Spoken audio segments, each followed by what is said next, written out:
want to take this time to welcome everybody back to the Llewellyn von Hellen program, and I want to thank you for your patience. As you know, we're getting things going, but it ain't always easy. But tune in to this nice melody that I made about 2 years ago. Instagram sharing, want to see Python, living legend, better get an icon. And you know me, cause I'm anonymous. Life was fine, I don't know if you felt this. I decide, best for me to comment on the beauty that I see. That's right, the beauty that I see. I can do something when I heart I made. I'm the master of the bite. Pastry chef when it comes to cakes. Zero magic more than a healthy store. Like a chef, all yours. Y'all never know who deserve attention. It must be running out of all of the mention. You know I serve you like a million. No other evil till you say you're the engine. Big pimpin', spin the cheese. Big pimpin', HTTP. Big pimpin', FTP. Is it that Hail the guardians of the north, LMNO, and all my future baby mamas dancing to this verse. When I see I wanna bless, when I feel I wanna curse. Niggas say church ain't time to control. Now it's time to go to work on these fools and these jerks. On the internet we don't know how to serve, know how to search, know what it's worth to be graced by the birds of the boss and his boss. The women bound hell, but be me, can't you take it? Hit it, set you free from your fuck when you spell it. Listen upon the stone, sipping stone, wish it well. Go ahead and tuck your tails and you see it in hell.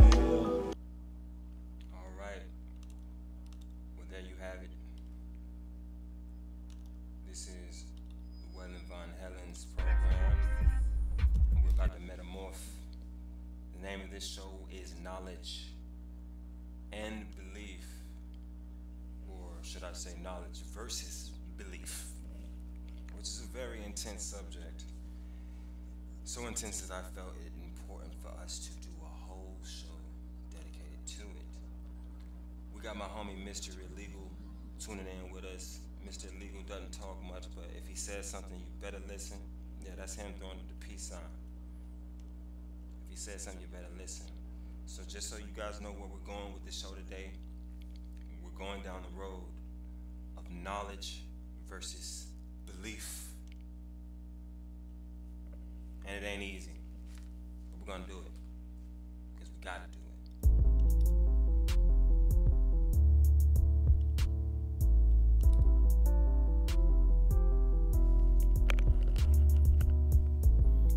Knowledge is a very elusive subject, but it's very important. It's essential. The difficult part that you have to get past in knowledge is the whole belief part, that which knowledge is made up of. We got my homie P. Mars in here. P. Mars, I want to show you a little trick that you can use to talk to the night bot. We got Cigar Face chilling in this thing.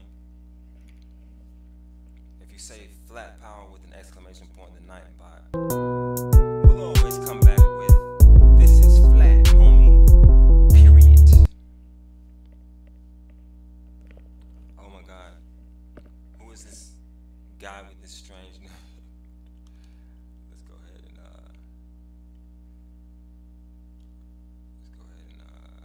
guess what would we do with this guy? Infinite amp. Oh, the mic is low. All right, I'll turn it up. P. Mars, do you know the knowledge is still a belief? Right. That's exactly what this show is all about. Who is this Chris? Why would you name yourself that? I guess we're gonna have to hide him. Let's just hide him.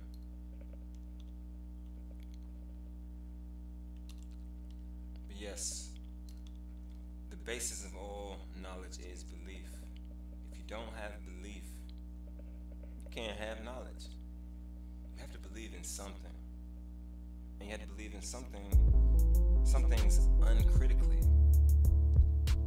Because if you believe that your measly mind, or should I say human mind, that you can understand everything, you already have lost the battle.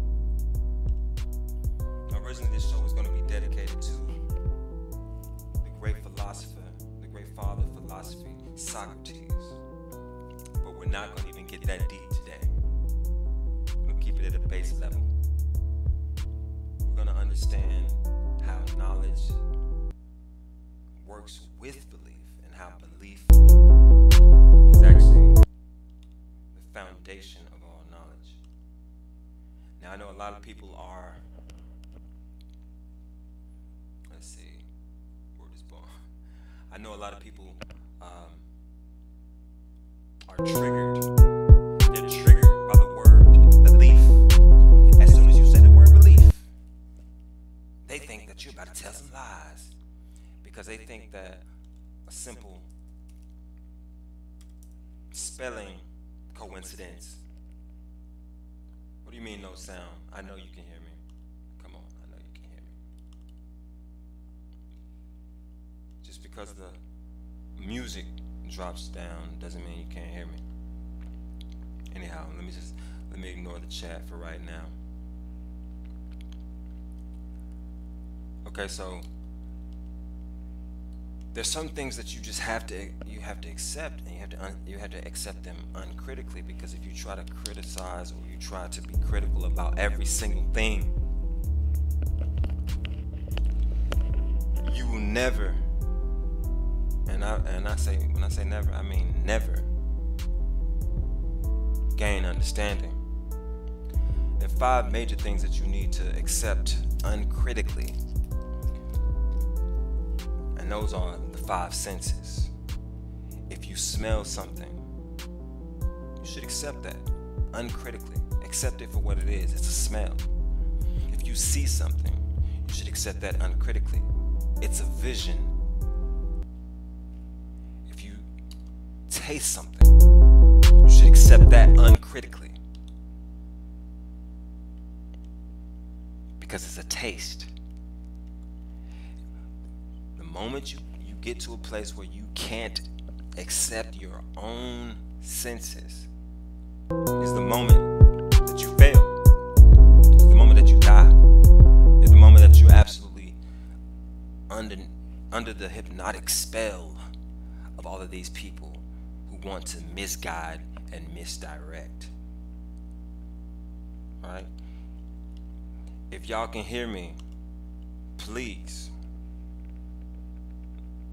tell Nightbot flat power. Nightbot, who the hell are you, my evil twin? Stop spamming. Caps warning. Thank you, Nightbot. DQ Blizzard, you're absolutely lying. But I want to welcome all of you people to the show. P. Morris, Alex Jones was like boot camp for me. I watched it from 2007 to now. We can't hear you. And that's the thing that Cigar Face loves to do. He loves to say, we can't hear you. That's what the trolls love to say. But that's a part of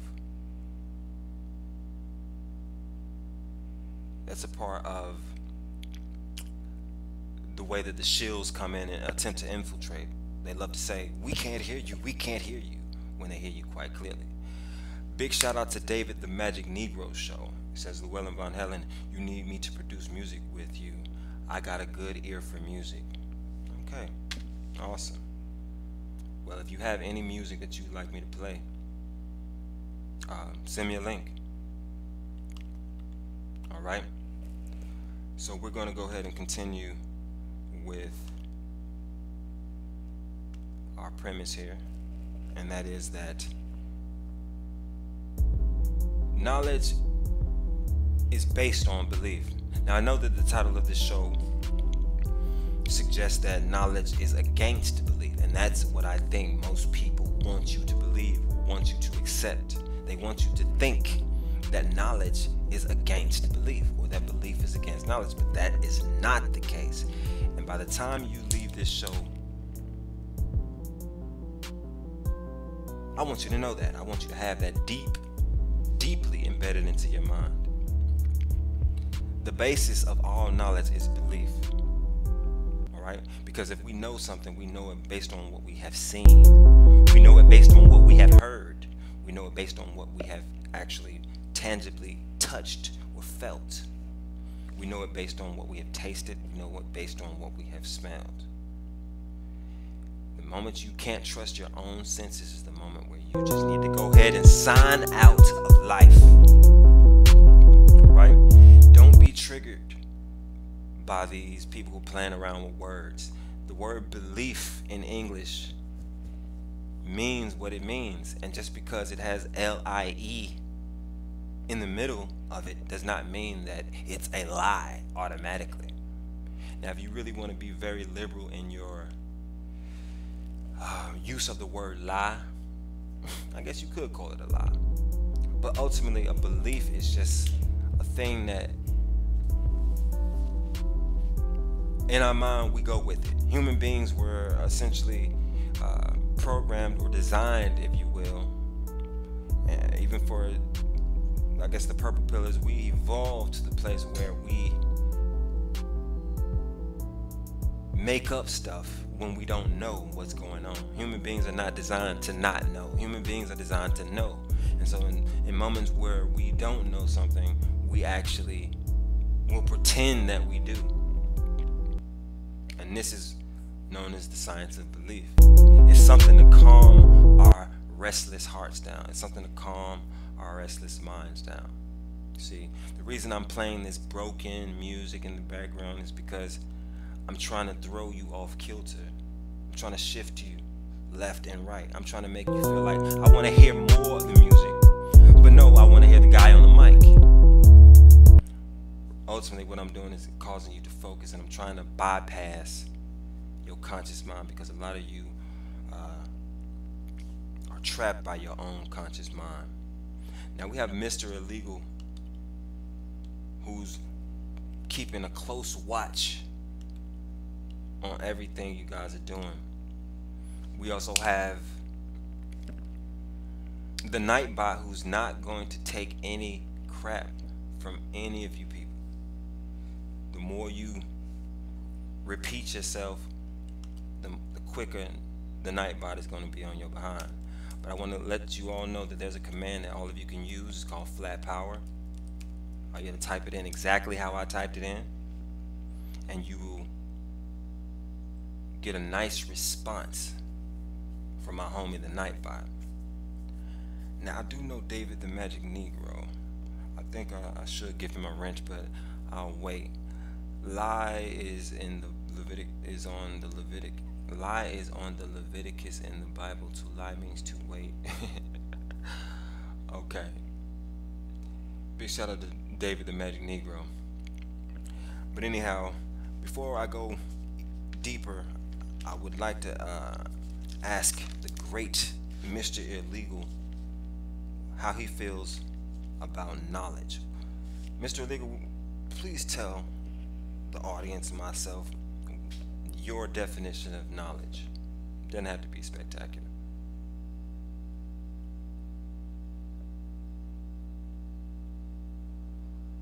Knowledge is believing in what you know. Okay, I like that. If you don't believe in what you know,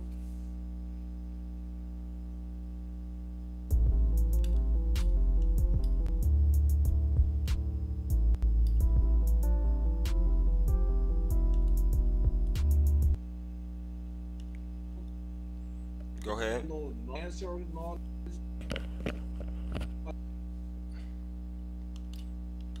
Alright, so sometimes that happens with Mr. Illegal. We don't know exactly what he's saying, but we know he said something good. But try it again. Okay. Try it again. Say it again, brother.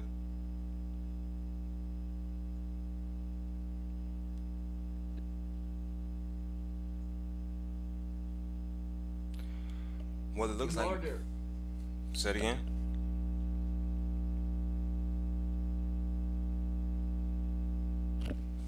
Okay. Well, it looks like right now we're not getting a good connection with Mr. Illegal.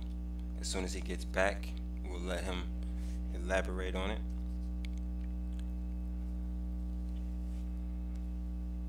But people, we have to be careful with playing around with words like we do. Mr. Legal, when you come back, just jump in. All right. Can you hear me?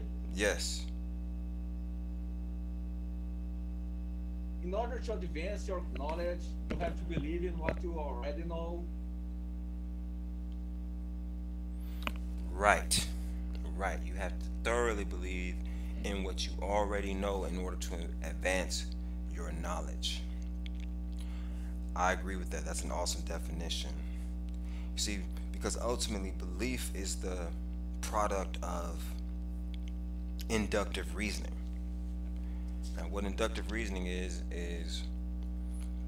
determining the general from the specific, or determining the universal from the particular.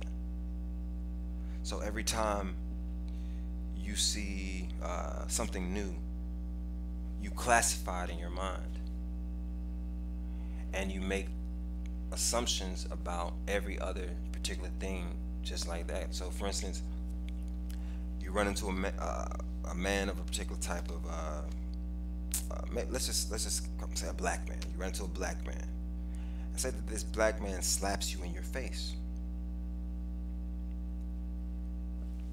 If this black man slaps you in your face, you're going to think, through inductive reasoning, it would be safe to say that black men will slap you in your face. So if you just make one observation of a black man slapping you in your face, it is safe to say, with inductive reasoning, that all black men will slap you in your face. Why? Because you discovered the universal truth based on the particular truth. But what you have to be careful with is how you treat the next black man that you encounter. Although you may generate the belief that all black men will slap you based on the first black man that you interacted with, the next black man could be completely different. The next black man might actually be the one to heal your face. So at that point, you would have to make a distinction between particular types of black men. And so you will have to refine your belief to something that makes a bit more sense. So a statement that would reflect that would be, some black men will slap me in my face. Other black men will heal me. Okay? This is an example of formulating belief. You formulate beliefs through inductive reasoning. A hypothesis is a belief. I know most of you are probably familiar with the high school or college definition of a hypothesis, being that it is an educated guess, and that is true to a certain extent. The word guess could easily be a synonym for the word belief. I say, guess what I'm doing right now? Or, what do you believe I'm doing right now? And the average person, that would generate a similar response. Alright? So it appears that we have lost Mr. Illegal. We'll do our best to pick him back up a little later on. But for now, we're going to continue without him. Let me remove this.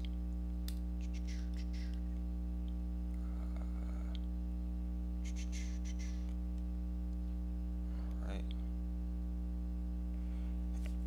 And so, with belief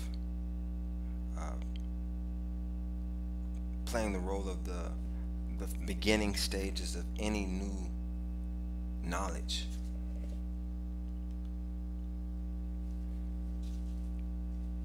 we see how important it is, right? Because you can come from a place of having absolutely zero knowledge to a place of having one iota of knowledge, if you are able to properly access and utilize your ability to believe.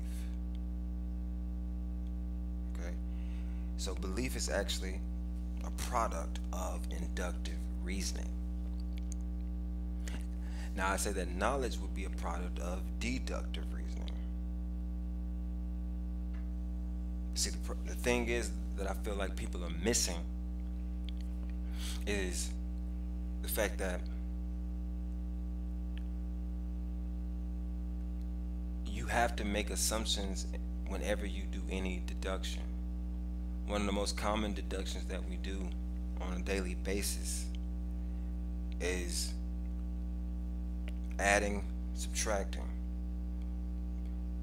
or even to make it a bit more simple, we subtract. We subtract daily. We give a cashier a $20 bill.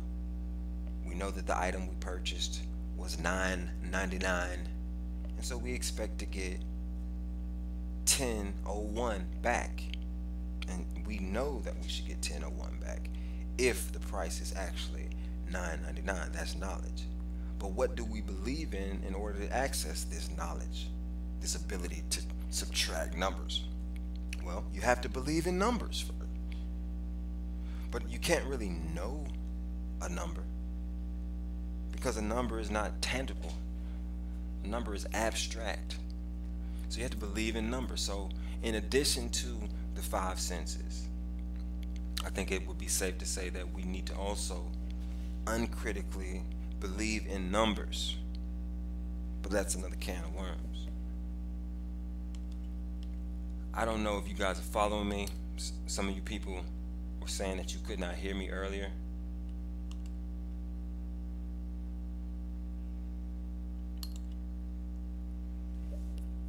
And so if you are in the chat room right now, please let me know if you can hear me.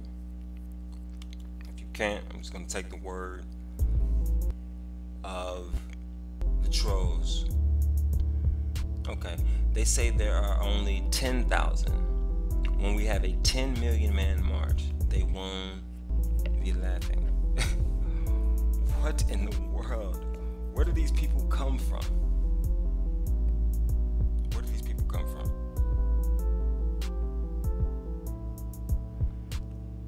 Anyhow, we'll let them be.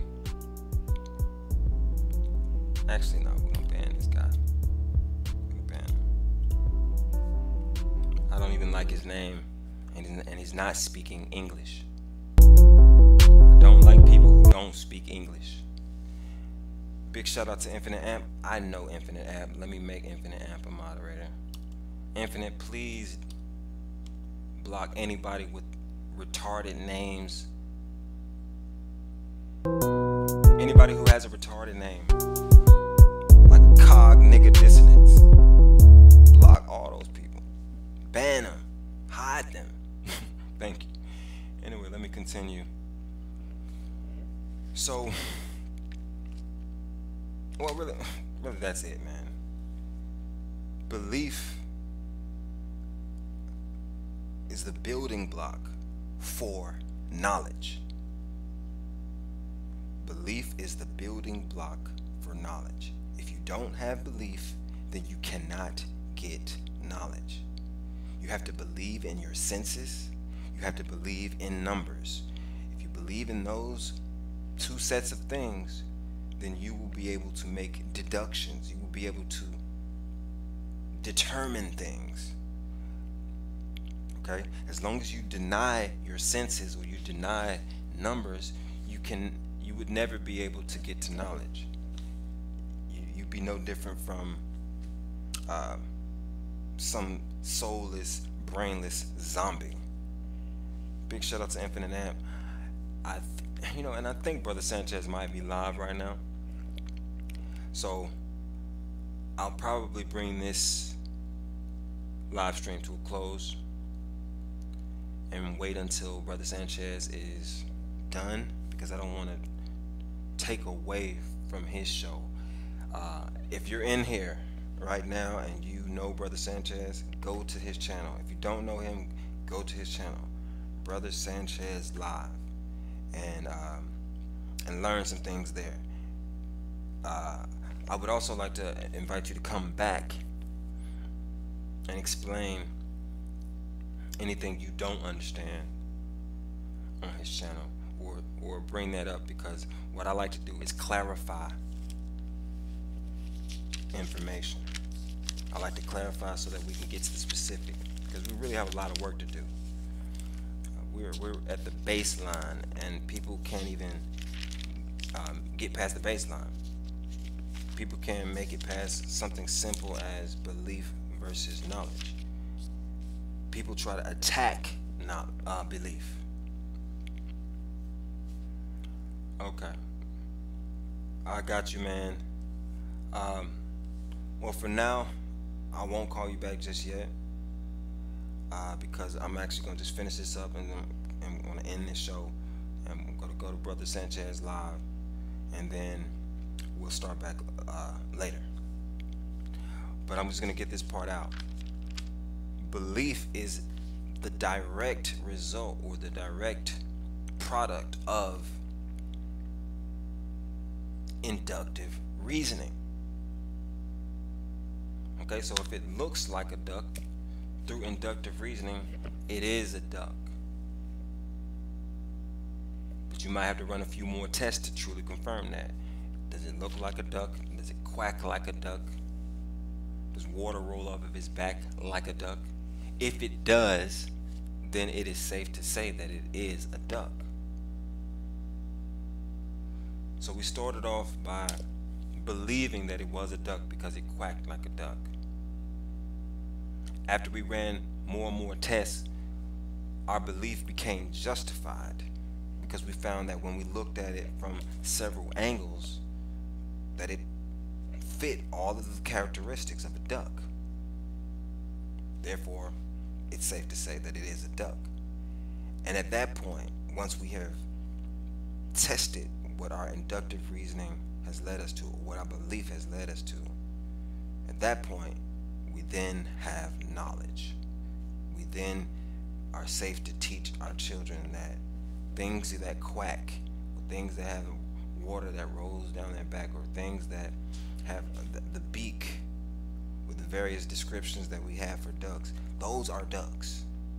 And we now know it. But the only reason we know that is because we believed in the first place in what our eyes were showing us, or what our ears were telling us, or what we heard with our ears. And God forbid, if we were eating the duck, it tasted like duck. Okay? So belief is inductive reasoning. Now, I don't know if you guys have been following me. Some of you probably have been following me. But you be familiar with the fact that I let everyone know that the scientific method is essentially a combination of inductive reasoning and deductive reasoning. Okay? It's a combination of the both. So the scientific method cannot be done without belief.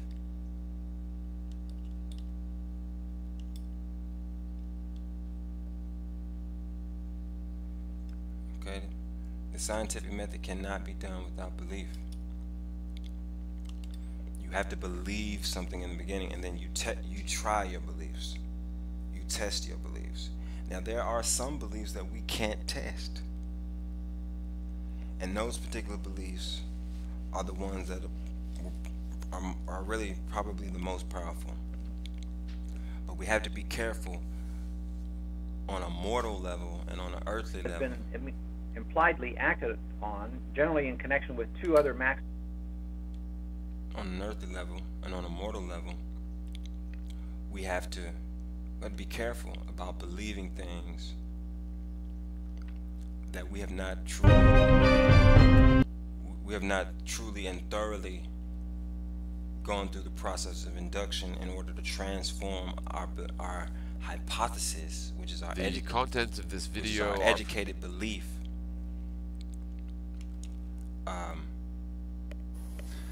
Hi. Which is our educated belief. We didn't go through the process of turning it into a theory. So I want to share a little story with you, and then I'm going to go ahead and jump off and head to Brother Sanchez Live's channel. Okay, so the scene opens around 1969 in Arizona. There's a man and a woman, and is sparking a casual conversation at a bar. I'm Brian Mull. It's a beautiful breeze. Astronauts to the moon. The man starts off, he says, every animal needs water and food in some way. They also need air, that is to say, oxygen. And then the woman says, what are you going on about, man? Don't you have anything better to do? The man says, I'm working on a construct. The woman rolls her eyes. The man goes on to say, do you even have a clue what a construct is? The woman says, it doesn't matter, but of course I know what it is. A construct is an idea or something like that. Well, then the man chimes back in and says, well, I'll give you that one. But did you know that ideas, constructs, and thoughts are just ways around the word theory? And the woman jumps in and says, what's theory got to do with this? I thought theory meant some scientific stuff. If I am not mistaken, a theory means something that's not proven. And the man comes back and says, ha! Most people would wrongly say that a theory is a lie. But that's false. Although some theories could be lies. And the woman jumps in. This is just confusing. I'm lost. Is a theory wrong or right, man? What do you want from me? Then the man says, if I told you I was a millionaire, would you keep talking to me? The woman replies, are you a millionaire? And then a bartender jumps in and says, are you two together? The man says, yes. The woman actually said no at the same exact time. The woman laughed and said no. He's just a smart-ass wannabe millionaire. That's actually where I'm going to leave the story off at, because this is how conversations normally go when you're trying to explain something new to someone. The man was the character who was attempting to explain something to a stranger. The woman was the one who was resistant and refusing to accept something that she hadn't already previously heard of. But that conversation tells Sway. Shout out to Sway, whoever that is. But the man was essentially attempting to teach this random person, this random woman in the bar, about theory and about its importance. And so a lot of times when we talk about belief, we say beliefs are bad. Oh, here he is. Oh, good. Hollywood physicist Neil deGrasse. We're talking about, they say Hollywood physicists. Anyhow, we're talking about beliefs as they relate to theories. What do you think? A lot of people would think that a belief and a theory are about the same thing. You know, they both should be rejected. But ultimately, they should not be rejected. They should only be tested. But a good theory can stand up to tests. They can stand up to tests. When people use their senses, use their numbers that they have already decided to accept, there's not gonna be a debate about whether or not my ears work or my eyes work or my nose work. They work. There's not gonna be a debate about whether 0, 1, 2, 3 through 9 are important. There's no debate about that. We know the numbers and we're now performing operations on them. So those are some of the things that we don't debate. But a lot of times what people do is they try to falsely use numbers or use your senses against you. And so I think this is what has triggered or sparked the resistance to beliefs and theory. But the fact of the matter is that we are nothing without beliefs and theories. we don't know anything without beliefs and theories. A great man once said that I know that I know nothing at all. The only thing that I know is that I know nothing at all. Alright? But that doesn't mean that this individual had no beliefs.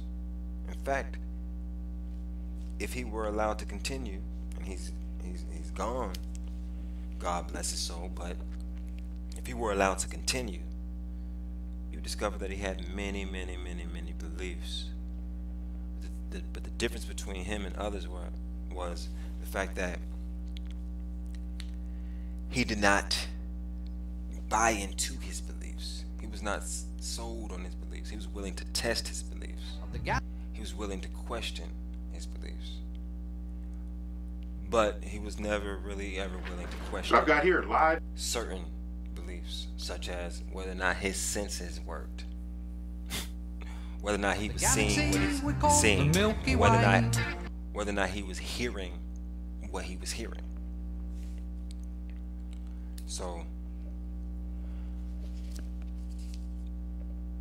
So ultimately, yes, so that's what belief is. Belief is inductive reasoning, people. Belief is inductive reasoning. Get that through your head. Belief is inductive reasoning. Yes, inductive reasoning is relatively new compared to deductive reasoning, but it is what it is. It's reasoning. And some of you don't even use any sort of reasoning, or you don't understand what sort of reasoning you're using, or you might want to choose to use inductive reasoning as opposed to deductive reasoning. Or you might want to use deductive reasoning as opposed to inductive reasoning, when that is not the scientific method. You can't just, well, you can go with just deductive reasoning. You can do nothing but deductive reasoning. You can do that. You're gonna have a very limited life, very limited scope of understanding. But you can go with deductive reasoning, right? Because ultimately it's founded upon these axioms of your senses and of numbers. And I don't really have many more axioms than that. Some people have a lot more axioms,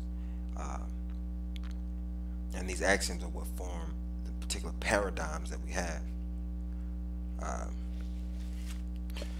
So I guess just to keep this simple and for me to go ahead and catch up with Brother Sanchez, I'm going to leave it at that. I'm just going to give you a little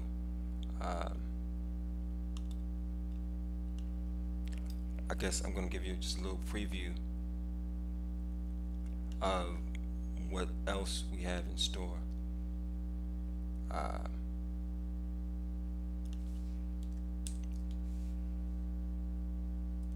Right. Give you a little preview of what else we have in store. And so what will be going on about on this channel will be the 7 Hermetic Principles. I think you could probably take that as an axiom. You could take those as axioms. The 48 Laws of Power. Those are definitely some good beliefs to have, or at least to know about. Whether or not you even believe in them yourself or not, it's good to understand those, because there are people who believe in them and they use them and they dominate you with these beliefs. We've already gone over inductive reasoning. We will always go over inductive reasoning. We will constantly go over deductive reasoning as well. We're going to deal with fallacies and rhetoric. We have to make sure everybody is armed to a T when it comes to rhetoric, because that's what people like to hit you with. We're going to go over the classical laws of thought. I think I did that on either Brother Sanchez Live or on, actually that might have been You've Been Exposed. We're going to look at the 42 principles of Ma'at. We're going to look at the 7 virtues of Ma'at. We're going to look at the 13 powers.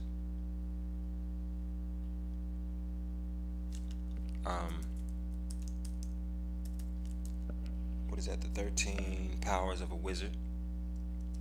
No. And again, you don't have to believe in all of these things. You don't have to believe in these things. You just have to know about these things, so that when you encounter someone who actually believes in it, you won't be overpowered. Okay?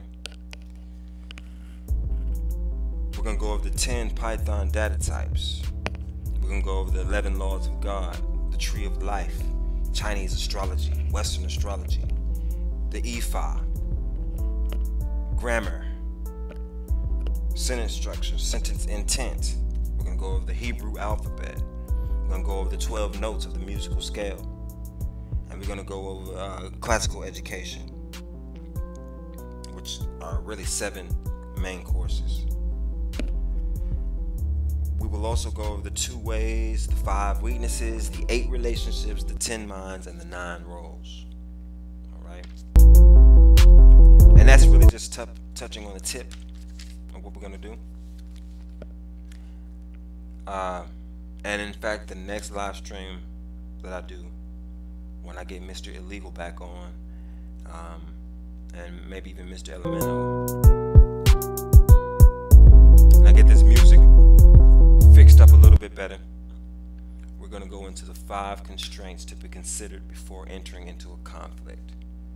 Because I think these sorts of beliefs, or some people would call this knowledge, but ultimately it's a belief, because it's impossible for us to test every possible situation. And if you can't test every possible situation, then I'm sorry, young man, young woman, you just don't know. The only thing that you can really know is that you don't know. And that's what will make you wise. Alright? But those 5 constraints include the moral law, heaven, earth, the commander, and method and discipline. So I really do hope you guys are ready, but we're going all the way in. This is red pill philosophy, and we ain't got too much time for you purple pillars. You heard me? So on that note, we're going to go ahead and make our way to our brother Sanchez Live's channel. And I'll catch you guys on another mission. So we'll leave the same way we came in.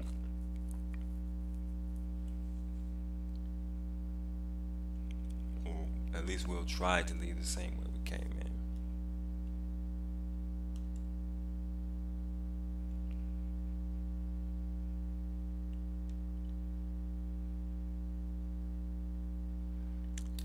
Actually, before I leave, I'm going to check out the chat real quick. Okay, so we have Flat Fish putting their propaganda through. I like that. Bill Hicks. Bill Hicks is using the Nightbot. Knowledge is knowing without reason or belief. Okay, Flatfish is kind of crazy. Friday says, if you don't believe in what you know, then you just suspect it. Excellent, excellent. Flatfish came back and said, knowledge is 100%. It requires no belief. Belief is 99% or less. You know what? I might be able to gel with that a little bit. Knowledge is 100%. But see, he's using a number there. He's using a percentage. And to say that knowledge is 100% is really to say nothing at all. Knowledge is 100% of what? 100% of what? Knowledge is 100% of what? And more than likely this person is gone. But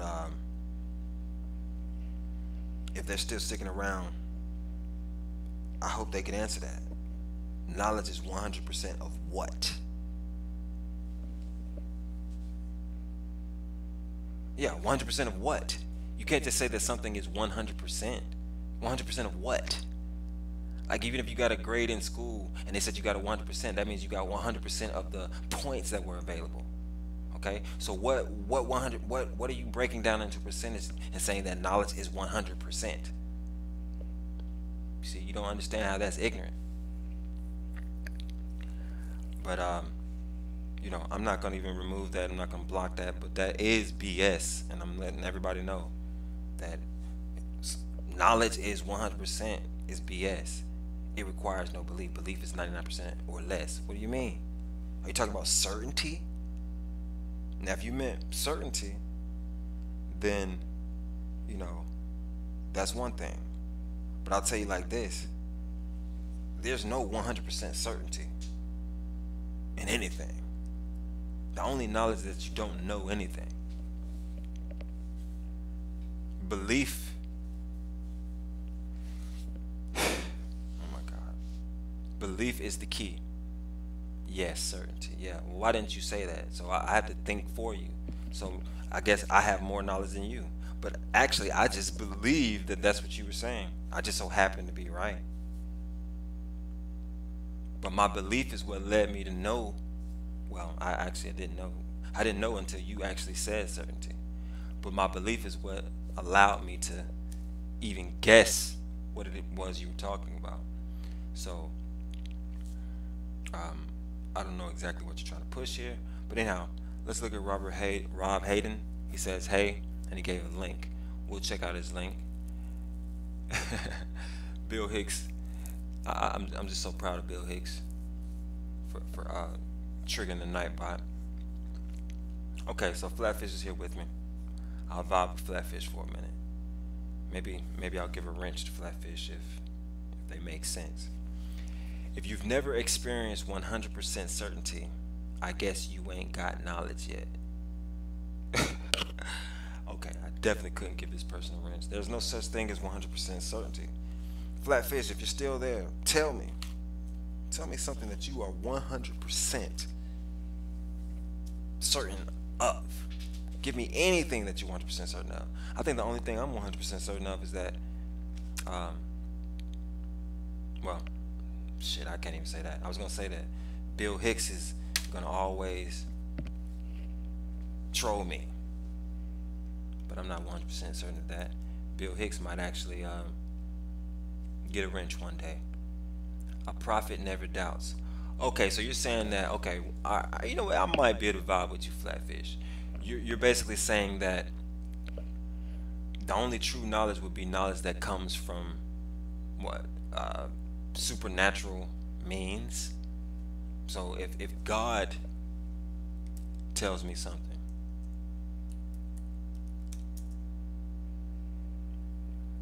Bill Hicks, man, you probably are worthy, and the only reason I'm not giving you a wrench right now is because you don't even need one. Because anybody who bans you, I'm gonna unban you. Anybody who blocks you, I'm gonna unblock you. Okay, you get that. So a prophet never doubts. So we have Flatfish in here. Now I hate names that are misleading. Flatfish. Like, are you trying to say that you are a flat earther, or what are you trying to say, that you're a fish? But now you're saying that 100% certainty comes from prophecy. Oh my God! Oh my God! I'm in the Twilight Zone. Where's my Twilight Zone music? Not giving you shit, but yeah, to me, a prophet has knowledge. See, when people start talking like that, I'm gonna let you keep talking, but under normal circumstances, I would definitely block you, because that's just bull. Not giving you shit, what is that? But yeah, to me, a prophet has knowledge. All others have belief. All right, you know what? I'll accept that, Flatfish. You don't get a wrench for it, but I will accept that. Let the prophets have knowledge and let all others have belief. Because personally, I've never met a prophet. people say that I'm a prophet. My name is Fish, and I'm a flatty, not, oh my God. See, one thing on my channel that I cannot stand is bad English, man. I'll let you get away with a certain degree of bad English, but completely mixed up and confused language, unacceptable. That's how people try to infiltrate your mind, with throwing random words at you. But anyway, Flatfish, big up to Flatfish. Big up to everybody that tuned in. I think I'm about to head on over to Brother Sanchez. I see Infinite Amp is in here. I got to show a lot of love to Infinite Amp because we, I think we started off kind of arguing on Brother Sanchez's live channel. You know, I said something and she didn't like it, and you know, so I got to show love to her because she certainly is a forgiving woman. She's really smart too. And she's upside down. Friday says a prophet has knowledge only if you believe in him/her. For the record, I demanded you not give me a wrench. Okay, yeah, that's right, Bill Hicks. You did somewhat demand that. You did somewhat demand that. Yeah, you know, I have a lot of respect for people who understand the principle of forgiveness. Now, some people need to accept forgiveness as an axiom or something that is uncritically accepted. You see, because a lot of times if you get into the reasoning behind a person's bad actions towards you, you can never forgive them, and you will be caught up in a grudge with them for the rest of your life. You see, but if you accept forgiveness and you just say, you know what, that just might have been a bad day for them, I really don't even know, I'm just going to forgive them on the principle of it, I think that you get a lot more power. Terraplane is in the building. Now Terraplane, I think I'm going to have to give Terraplane a wrench, because where do I know Terraplane from? I think I know Terraplane from IPS. That's Infinite Plane Society? Yeah, I know you from Infinite Plane Society. Or either Brother Sanchez Live. Anyhow, Terraplane is now a moderator. Bill Hicks demanded that I not give them a wrench, but I just want to let every moderator know, including Nightbot, that Bill Hicks is not to be bothered with. Bill Hicks is not to be bothered with. We even have a command just for Bill Hicks. You see, Nightbot says that Bill Hicks was Alex Jones and a chick. All right. If he's wrong, then he ain't a prophet. Flatfish, what is it with you and these prophets? Can you name a prophet for me, Flatfish? Name one prophet. I can name a couple of prophets. How about I guess Moses could be considered a prophet. What about Balaam? Right. I've never met a prophet. I've met a lot of people who claim to be prophets. I think Lord Stephen Christ would probably claim to be a prophet. I've met a couple of people in real life who consider themselves to be prophets. I never really vibe with their prophecy. It's like they're pulling things out of thin air. But hey, I can still gel with you, Flatfish, on the whole idea of only someone who gets their information directly from the source that some people might call God. Okay, I can consider that knowledge, and really that would be the only knowledge.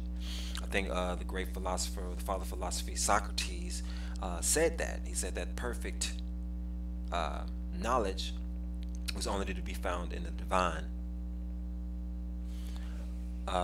Okay, so yeah, that's right. Not a real one. Exactly. A lot of these prophets are so very fake.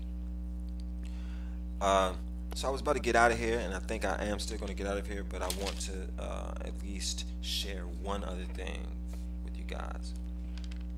And it goes like this: avail oneself to any helpful circumstance. All warfare is based on deception. When able to attack, seem unable. When using forces, seem inactive. When near, make the enemy believe you are far. Vice versa. Key word is believe there. Now, in this way, belief is being weaponized, but the key thing is that at any given time, any entity or any person or any faction possesses some beliefs. It's up to you to discern and determine what their beliefs are. But let me continue. Hold out bait to entice him. Feign disorder, then crush him. And I really shouldn't be sharing this with all of these trolls in here, but most of you are borderline, so it doesn't matter, go right over your head. If he is superior in strength, evade him. If your opponent is quick to anger, seek to irritate him. Pretend to be weak so that he may grow arrogant. If he is tired, don't allow him to rest. If his forces are united, separate them. Attack him where he is unprepared. Appear where you are not expected. Don't divulge military devices before using them. Planning leads to victory. Okay? Now, some people may think that doesn't quite relate, but I'd like to submit to you that the whole act of planning in itself is a form of belief. That's right, Terraplan, you're on point. I'm glad you have a wrench because you are well-read. You're a well-read individual. If you know about the art of war, I consider you well-read. You know how to read. You know how to read much of anything else. Read this last message from Flatfish, and then I'm gonna check out my brother Sanchez, and then we're gonna get Mr. Illegal back on the line. We're gonna get Mr. LMNO back on the line, and we're going to go in on some other subjects. In fact, we might even do a little entertainment for you guys tonight. Let's see. I would rather not name true prophets. Never expose themselves. They are not looking for recognition. To a prophet, life is a struggle, and he never wants to be known. Garbage. Sorry, Flatfish, but that's garbage. But you wrote it out, so I'll give you respect for that. Okay, enough of the prophet talk. What is knowledge to you others? I gave my opinion. Okay, well, if you came in late, you missed Mr. Illegal's definition of a prophet. Obviously you missed my definition. I'm sorry, not prophet. Definition of knowledge, and obviously you missed my definition of knowledge. But I'll say it again. In fact, I'll reword it. I'll do it like a lawyer, and I won't say exactly what I said in the beginning. I'll reword it. Knowledge is justified belief. Knowledge is a belief that is supported with circumstantial evidence or substantial evidence.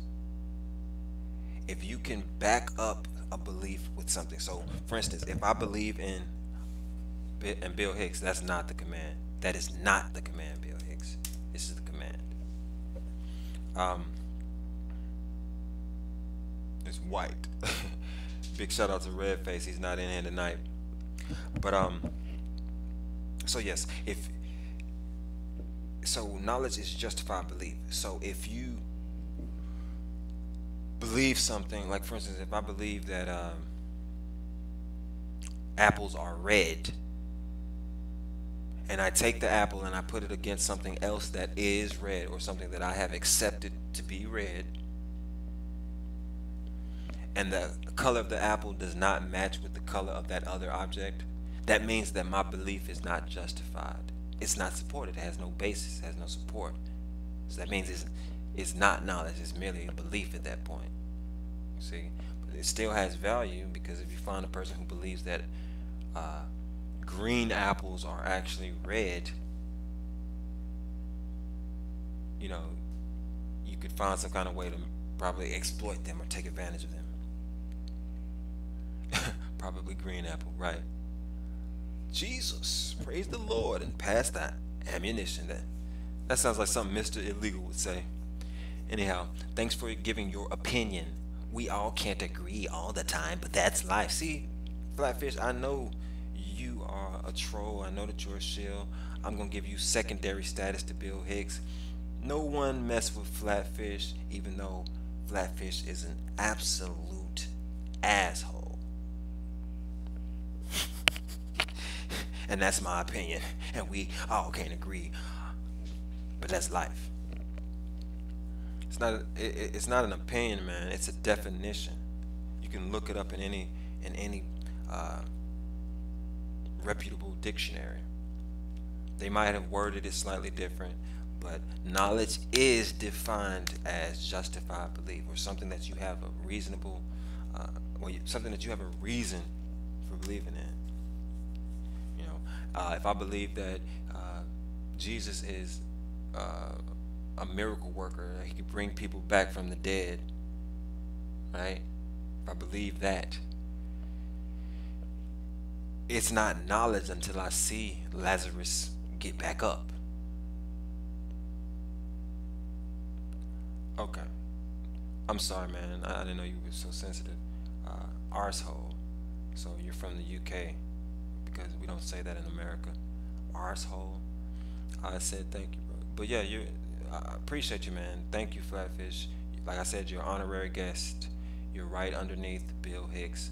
I still think that what you said was like what is it, passive aggressive, or I don't know what it is, but I don't get into the whole we can't agree all the time bull, right? Because if you are on the level, or if you are on fuck it, if you're speaking English, knowledge in the sense that we're discussing has only one definition, right? It's a belief that can be justified and backed up. All right, so what's the definition of a belief? The definition of a belief is an idea or concept in your mind that you have accepted, but you don't need evidence to support it. You don't need support and evidence for a belief. Okay, so that's why people try to demonize it, because you don't need support for it. You just have to know where you have to know where to place that. You have to know where to place your soldiers when it comes to that. You know, like I said, my beliefs are in my senses, my 5 senses. My beliefs are in the numbers 0 through 9 and the different functions that we can execute with them, which are basic arithmetic functions, and of course all other higher orders of mathematics. You know, no matter how you cut it, if you accept the numbers as they are given to you, or given to us, or how they've been compiled, 0, 1, 2, 3, 4, 5, 6, 7, 8, 9, then you know that it's and you really understand how they work. You know that 2, 4, 6, 8, 10, 12, 14, or 9, 18, 27, 36, 45, 54, or 16, 32, 48, 64, 80, 96, those are all correct, and they're supported. But if I start saying things like 2 plus 2 is 12, that's not justified. That's not justified belief, but it could be a belief, but it's not justified. So therefore, it is not knowledge. Okay, many justified beliefs have been proven wrong. My opinion is knowledge. Name one justified belief that has been proven wrong. Name one.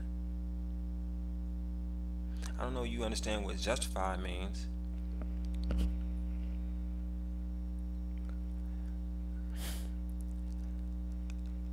I will say that I do enjoy talking with you though, Flatfish, even though, you know, I called you an asshole. Maybe you're not one, but you say some strange things. Many name one justified belief that's been proven wrong. Come on now. Now, all right. You know what? As a matter of fact, I'll do it better. I'll do it better for you. Some people would say that the globe Earth is a justified belief. So we look at what is it justified on. Well, when you justify the globe Earth, you have the only thing you can rely on, the only thing you can justify the globe Earth on is authority. You had all of these various sources of authority, like the public education system, or maybe I guess you could say Hollywood is a type of authority. Yeah, you can say that. The movie industry is definitely an authority on movies. You see, but see, what do they specialize in? They specialize in communicating with your senses, your sense of hearing and your sense of sight. So if they can manipulate your sense of sight and your sense of hearing, then yeah, they could falsely justify almost anything.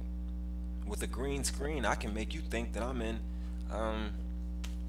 the fucking rainforest somewhere, and I could be somewhere in a New York loft. Okay, but the only way they could do that is by overriding those core beliefs, called core beliefs. Flatfish, get off my job, bro. Exactly. This is Bill Hicks' job, man. That's why that's your deputy, Bill Hicks. Flatfish is your new deputy. But you're the sheriff of trolls. Let's see. Flatfish, there you go again with all of this gibberish on how about your Apple example. It's unprovable that two people see the same color red. Alright, so look, this particular live stream is not about fallacies, it's not about rhetoric, but Flatfish is tempting me to go ahead and open that can of worms on his ass, and I say that respectfully. It's all right, but let me just look at that, see if there's some merit. It's unprovable that two people see the same color red. Really?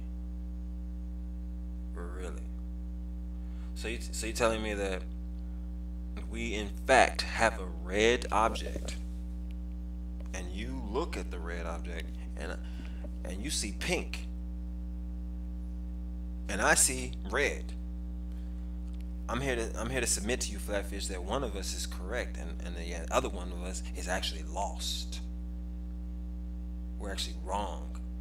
If you see pink when I see red, that means something is wrong with the cones in your damn eyes. If I don't believe in what I know, so how could I know? Exactly. Friday is on point. Open it if you want, not a big loss to me. Open it if you want. Right, it's definitely not a big loss to you. It's actually a gain, because this content is actually valuable, despite the fact that there are only a few people taking part in it right now. But this is actually valuable information. This is information that you need the internet to get. But some of you people don't know how to use Google. Or you could go to some library somewhere and find this out. But fallacies are well studied in just about every serious university. But yeah, that's that. So I'll crack it open on you. Right. See, Friday. This is why I would pay you, Friday. I pay people like Friday. People who come with facts don't make me work too hard. I appreciate you, Friday, for real. Set them straight, man. It's only a certain range. Individual people can never prove they see the same color. That's science, bro. Well, what about grammar? Where's your comma? Where's your period? Where's your capitalized first letter? Individual people can never prove they see the same color. That's science, bro. All right, I get that. We can't currently let people see what's going on inside of our mind. That's why we get more than one person to look. Once you get trusted individuals to look at certain things, it's called like a council or a circle. Oh my God, a man from the UK is saying that English is the devil's language. A man who spells the word color with a U is saying that English is the devil's language. My God. A man who spells the word color with a U. Oh yeah. Actually, I'm just going in on him, Bill Hicks. I really don't care if he wants to use bad grammar. But what the only reason I pointed that out is because what he's saying is he's trying to assert that something is science. Well, I'm saying that by the laws of grammar, that whole sentence is trash.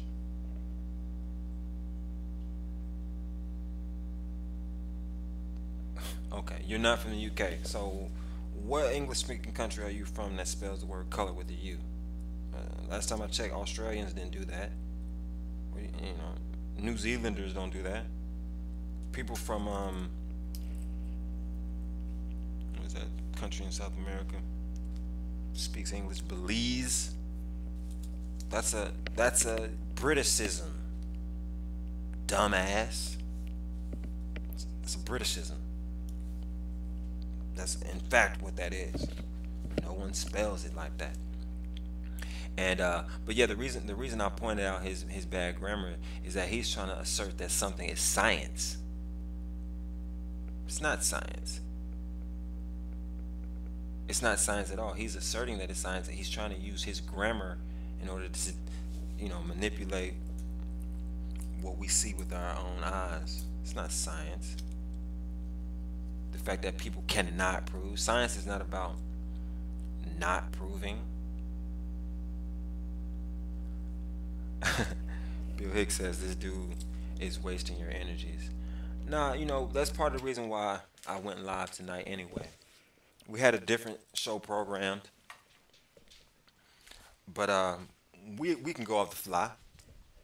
We can go off the fly. We're not limited by that. And really, the big point, the main thing that I want to do is interact with people, and from a safe distance. You see, because some of these people, if I had to interact with them in person, I would have to beat their ass, man.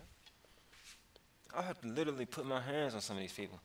And so to keep all the violence down, to keep me from becoming a felon, and to keep some of these people from becoming, you know, the next to die young or whatever, or the next to be wrestled down by Llewellyn von Hellen, I just keep it all on the internet. But I do want to interact with you people because I actually have a lot of love and respect for you. I'm attempting to build a community up. If you didn't know, YouTube is all about community. I want to create a community of like-minded individuals. There's so much competition, man. Everybody has something good to say. Everybody is so consistent, you know. People are so fickle, you know. One day you got 300 subscribers, the next day you got 100 subscribers, the next day you got 500, next day you got 200, next day you got 3, next day it's just all over the place. But what I want to provide is I want to be like a voice of reason for the internet. And to be honest, there's a lot of other stuff that I could talk about now. There's a lot of people or a lot of YouTube personalities that I would like to just go in on right now. But I'd rather just talk about the concepts instead of the people. To me, that's a higher level. So that's why we're just talking about knowledge versus belief tonight. I want it to be abundantly clear how knowledge works with belief or how it could possibly work against belief. I think we have already defined knowledge and belief thoroughly enough, and I'm kind of just waiting for people to, let me know where they are on it. I want to get off right now and go to Brother Sanchez live, but as long as you're here interacting with me, and I have the possibility to reach a person like Flatfish, have a possibility to reach a great individual like Bill Hicks, I'll stay. And really, I could pull up Brother Sanchez live right here. If you want me to pull up Brother Sanchez live right here, please, I guess type the number 1 in the chat. Type the number 1 in the chat if you want me to pull up Brother Sanchez live here and interact with him live on my channel. Other than that, I might just shut it down and look forward to seeing you guys on the next day, next night, whatever time it is, wherever you are. I need to call Mr. Illegal back because y'all don't talk crazy like this when you see Mr. Illegal staring at you.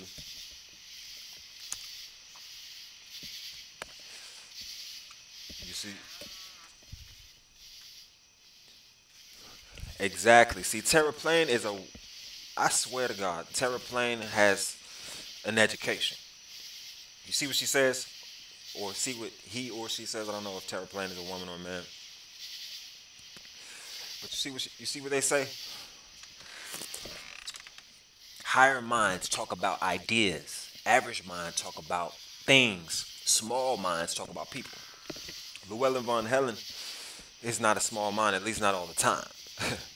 But you'll be hard-pressed to find me making a show directly addressing some person. If I'm going to directly address a person, I want them to be able to talk directly to me. And ultimately, all I want to discuss are the ideas or the concepts. I don't want to get personal. I don't want to do ad hominem attacks, even though for the sake of humor, I do call some people dumbasses. I do call some people assholes. I'll minimize that because in a little bit we will be having a younger audience tuning in, and I don't want them to get the wrong impression. I don't want to train them to curse out people or to say bad words. But then again, I guess English is the devil's language, so might as well speak devilishly. Flatfish, they can have different opinions of what it means, but that doesn't change the fact that it is well defined. Exactly. See, that's so okay. I think it's time for us to look at the definition of opinion, because opinion really fits under the bracket of belief. See, an opinion is a product of inductive reasoning. You can form an opinion about something from one experience. You could say, okay, Llewellyn von Hellen, he throws a show where he'll play messed up music and he'll have people on and they'll fall off, and you can just say, okay, that's how Llewellyn von Hellen will run his channel from here on out. That could be your opinion. And the only way we could find out if that was true or not is to tune in to the future shows. See, it's an opinion. It doesn't need support. It's just based on whatever little thing that you think. But when you make multiple observations and you combine that data, then you can make some. Then you can make an educated guess. You can make an educated opinion. You can have an educated opinion. You can have an educated belief, and you can form an hypothesis. And once that hypothesis is solid and you know that it's worth researching and worth looking into, then you have a great theory. Once you have a theory, and actually when you get the theory, that's when you have really taken all the data into account. And from there, you use theories to do deduction, to perform, to find knowledge. Like in order to find knowledge, you have to use theory. Have to. An example might be music theory. If I know that C harmonizes with E and it harmonizes with A and I get a C major chord, that's all theory, but it's still a fact that that particular chord is a harmonious chord. It's a C major chord. But you have to accept music theory in order to get to that point. So theories are ultra justified beliefs, or I'd say refined beliefs. They don't really become justified. Well, yeah, I'd say it's justified. Yeah, that's what I say. I say it's justified. That's what a theory is. A theory is a justified belief. Now, going back to the globe theory, we look at what it's justified by. It's justified by authority figures.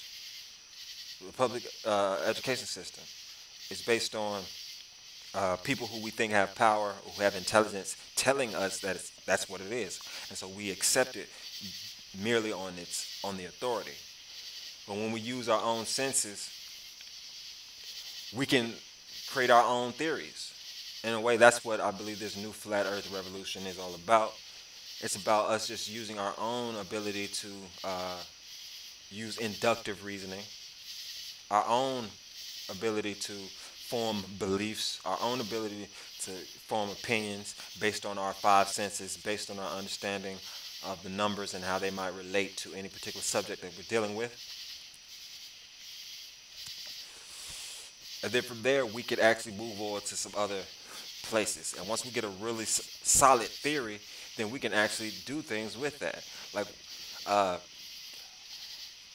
If you really look into astronomy, you find that they still use flat Earth theory in astronomy. And that's the coordinate system of the sky.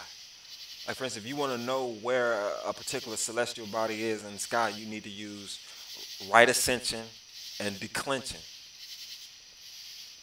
That's the only 2 points you need to locate something in the sky. Right ascension and declension. And that system was based on a flat Earth model. And it still works, even though most people subscribe to the globe model. But we're going to change that. Because there's no reason for you to use flat Earth theory to support the globe Earth. See, it's not really justified. It's falsely justified. So anyhow, nobody typed 1 in the chat room, so I guess nobody wants me to go to Brother Sanchez live. Let's see. Look at the right, the astrolabe, right. I'm not gonna get on Terraplane. I know you didn't have to retract that. Terraplane. I was able to discern what you meant. That was an obvious typo. Okay. So Bill Hicks and Friday want to see Brother Sanchez live, so we'll go really quickly to Brother Sanchez live. And I just realized that this guy right here is lagging its ass off. Let's see.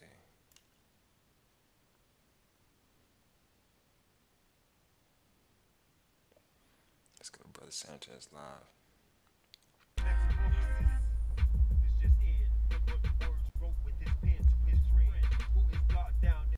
Alright, so let's see if Brother Sanchez is live still. And if I click the link, then if I click the link to go to join his hangout, then I'm gonna end this. But we're at least gonna see where he is. I think the last time we checked him out was, what was he talking about? He was talking about lucky number 7. Okay, he is live.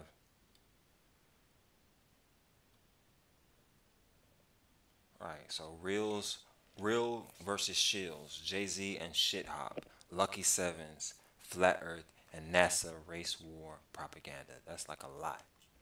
Let's check it out.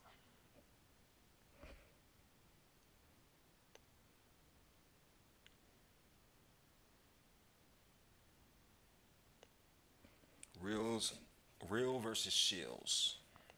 Real versus shill. Which one are you? Are you a shill or are you real? Let me mute this until it comes up.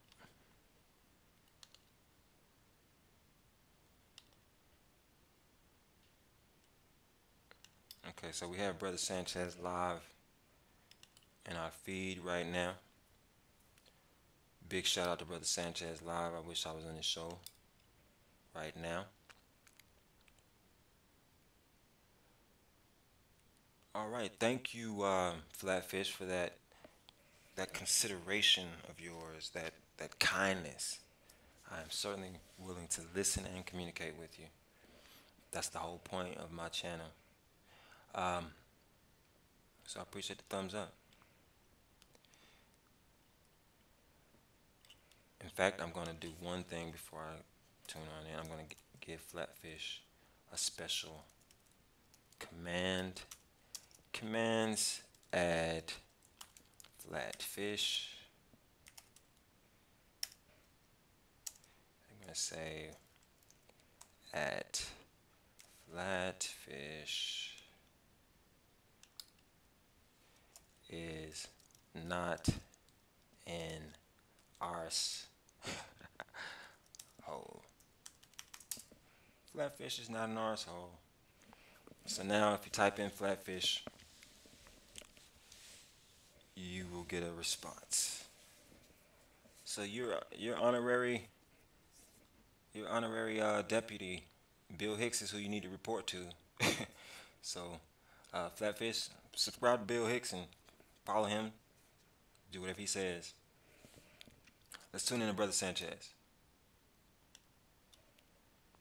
Let's see.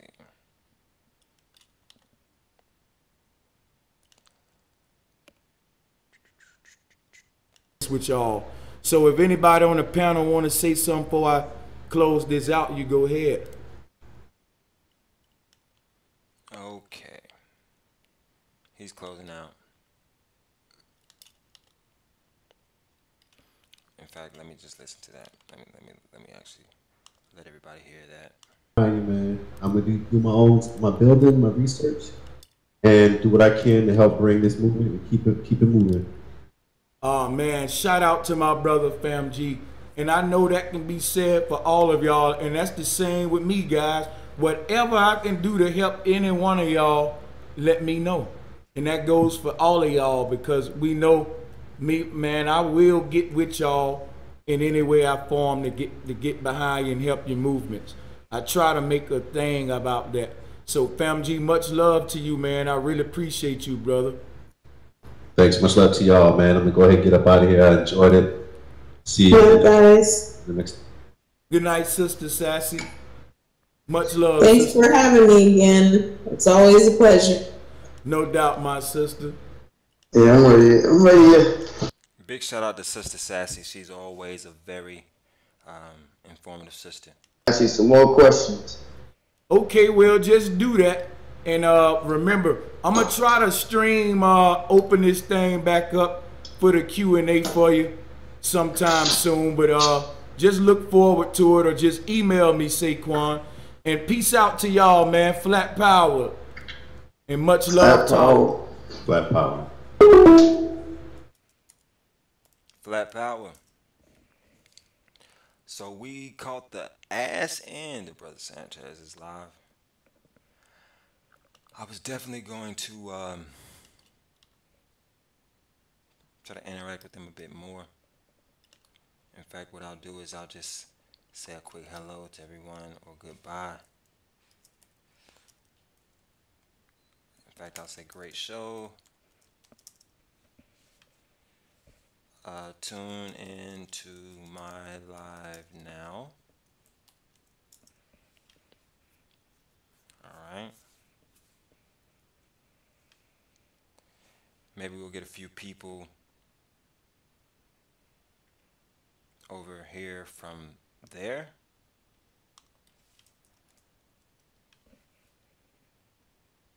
We got Joey Sylvie. Big shout out to Joey Sylvie.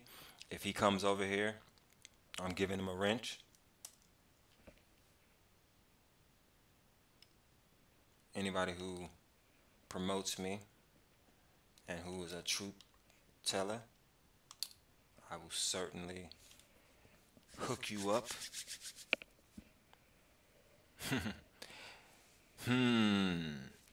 Bill Hicks.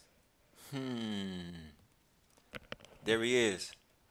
Road FFM. If you put an exclamation point or exclamation mark in front of the flat power, you can get Nightbot to say, "This is flat, homie. Period." And actually, I might need to edit that command. Let me edit that command real quick. What do we say? We say commands, edit, flat power. We wanted to say the earth is flat, homie.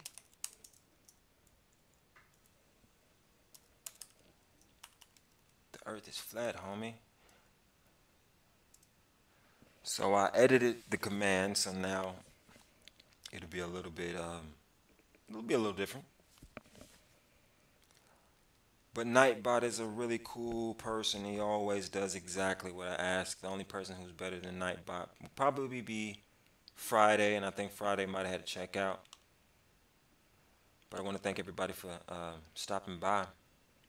We were talking about knowledge versus belief if you're just now tuning in.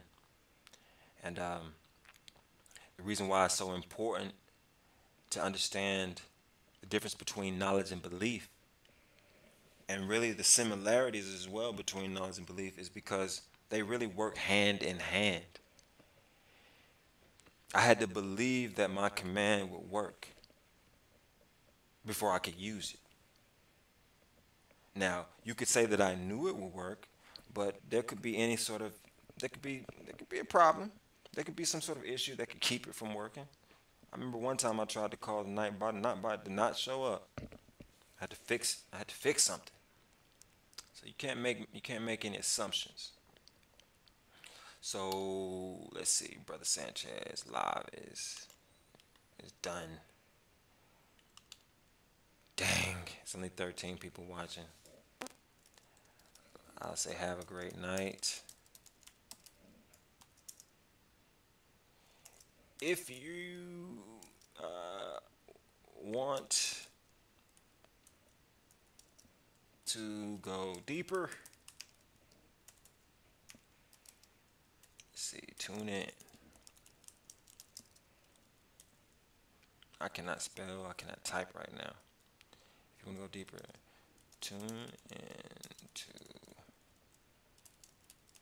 my live stream.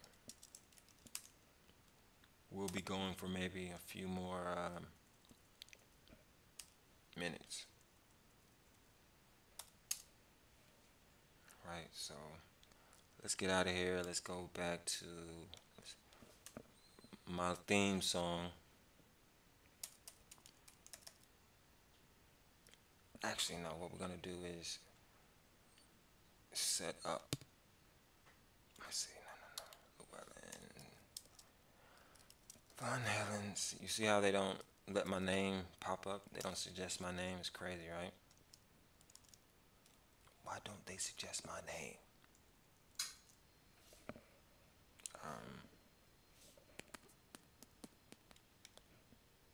What do we have here? We got it right here. Just interact right here. So far the stream has been somewhat successful. Dropped about 436 frames. But that's over. Have we really been live for an hour and a half? My God. Time flies by on this flat earth. We got no apex in this piece. I'm gonna have to wrench no apex up. All my moderators that come from other channels certainly get moderator status. Here, let's see what Friday says. He says, before the discovery of the Americas, people believed the world was only Europe, Africa, and Asia because the other continents were unknown at the time. Belief and knowledge are linked. Right, and see, they didn't necessarily have justified belief that the world was only Europe, Africa, and Asia. That was not justified. They hadn't done everything they could do to test the whole situation. And I think that's what we're doing here right now with this flat earth thing. We are deciding that we are going to do everything we can to test the situation. And if we find out that it's a globe, that's perfect. But signs point to it being flat.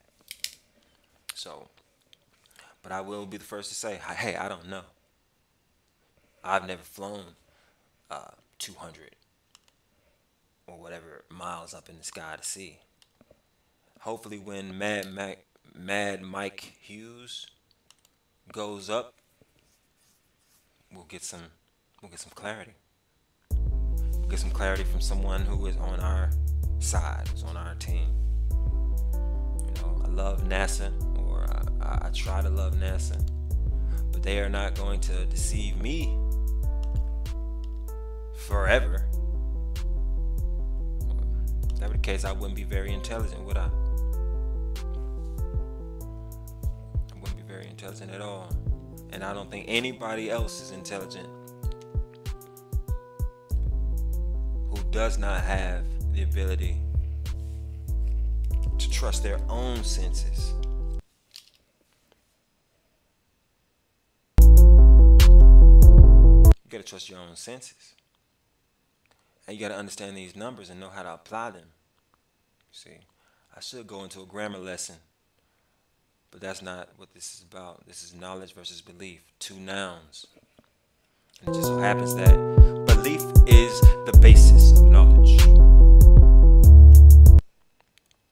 So, real quick before I get out of here, and I might not even leave if we haven't gotten to some sort of agreement, but I want people who feel like they have a better understanding of knowledge versus belief, please say something in the chat. If you feel like you still need clarity, you still need more elaboration, you still need more explanation, say that in the chat. I'm going to give you the length of this song to say something in the chat.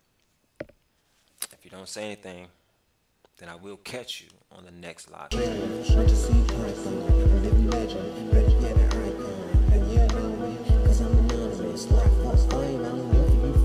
Side to side, just for me to comment on the beauty that I see. That's right, the beauty that I see. I do something with my heart I made. I'm the master of baked pastry chef when it comes to cakes. Zero manager of the grocery store. Like a chef, hose. Down my window who deserve attention. It must be right that I want to mention. You know I serve you like a million. No other eagles in your same you're the henchman. Big pimpin', spending cheese. HTTP, what do y'all know about that? Hail the guardians of the north, LMNO earth, and all my future baby mamas dancing to this verse. When I feel I wanna curse. Flat matters. Maybe I need to make a command. Maybe I need to make a command called Flat Matters. Know how to search, know what it's worth to be graced by the birds of the Boston's boss. Llewellyn von Hellen, be me, can't you take it? Here to set you free from your cup when you spilling. Listen upon the stars, sipping from the wish of well, going ahead and tuck your tails and you see that out of hell. All right, people. It seems like everyone is straight. Belief is smoke, knowing is concrete. I might be able to vibe with that. Yeah, you know, because in a way, smoke is also concrete. It's just, I think it just might be the wording. Because even though smoke is somewhat or intangible, it's still something you can detect with your senses, and that's the main point that I want to get across. And subscribe if you're not already. And I'll catch you guys next time. Please subscribe if you're not already subscribed, people. because we're going to be doing a lot more of these. It's just the very beginning. It's just the beginning. Belief can be like a leaf in the wind, subject to change direction. Knowing is that rock firm. No apexy. I don't know. Let's see. Before they discovery America, they had belief, as they still do now. Knowledge is defined as in all-knowing is not. Oh my God. Yes, please. Everyone, hit the bell. Get the notification squad up. This is. I rate this show. I rate this show at about 5 out of 10. 5 out of 10. The next show will certainly be at least a 6 out of 10. Okay, so hit the bell, and I want to welcome everybody to come back and criticize me and let me know if the show hasn't gotten any better.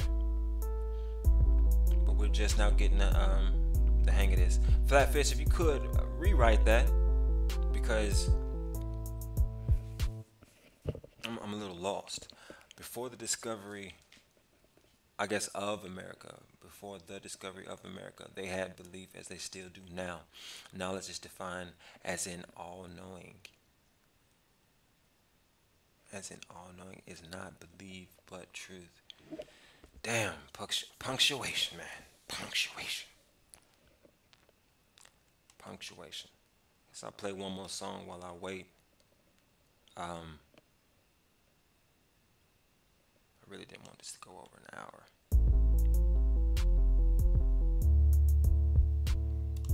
We'll play one more song. Knowledge versus belief. That's what it's all about, people. Both belief and knowledge evolves when more data becomes available. Exactly. The knowledge expands and the belief could evolve. But I think the thing that I want to press or share with No Apex is that, and No Apex is definitely a friend from Brother Sanchez and his live channel. But what I want to press is that there are different levels of belief. Belief can be qualified. There are different levels. You have different types of beliefs. Some beliefs stand the test of time. Some of them actually do stand the test of time. You see, some things we will never know. And so we only have belief to rely on when it comes to that subject. Like for instance, we never know about God. Now there might be some people like Flatfish was saying earlier that are prophets and they claim that they're connected directly to God, but we can't prove that. You see, but that doesn't mean that you should not believe in God, because there are tangible benefits that you can get from believing in God. See, if I didn't believe in God, I might not even do this show. Why? Because I would not have any sort of hope for people. I would just think that they're stuck on stupid. But I believe in y'all. I believe in every single person. I believe that everybody can step into the light of knowledge. Okay, let's see what Flatfish has said. Knowledge doesn't change with time and more data. It is truth from start to finish, never changing. Belief is changeable. Now, we didn't even get into defining truth, but truth, especially from a programmer's perspective, has nothing to do with soundness or validity. Okay? Nothing to do with soundness or validity. Let's see, how can I explain this? See, when you're dealing with truth tables, you really only have two values. It's either true or it's false. So it's either true or it's false. So really, anything is true. Anything could be considered true just because it is. If there is nothing, then that would be considered false. It's equivalent to the number 0, whereas the true would be equivalent to the number 1 or any other integer higher than 1. Yes, knowledge definitely expands. See, Gnosis. See, y'all, look, y'all need to subscribe to Terraplane. Y'all need to get Terraplane's email address. You need to be at Terraplane's feet, begging for this knowledge. See, Gnosis, knowing. Here's another word that you should research, so that you can burst people's heads open. Epistemology. Knowledge solidifies, but wisdom and understanding brings to full fruition. Knowledge solidifies, but wisdom and understanding brings to full fruition. Okay, I think Terraplane is a man at this point, because I don't think a woman would say peace, bro. But yes, peace. Terraplane is absolutely. Let me make a command for Terraplane, so the next time Terraplane comes back, all Terraplane has to do is just say Terraplanes. Commands, add Terraplane. I'm just gonna call it Terra. I'm gonna say at Terraplane is well read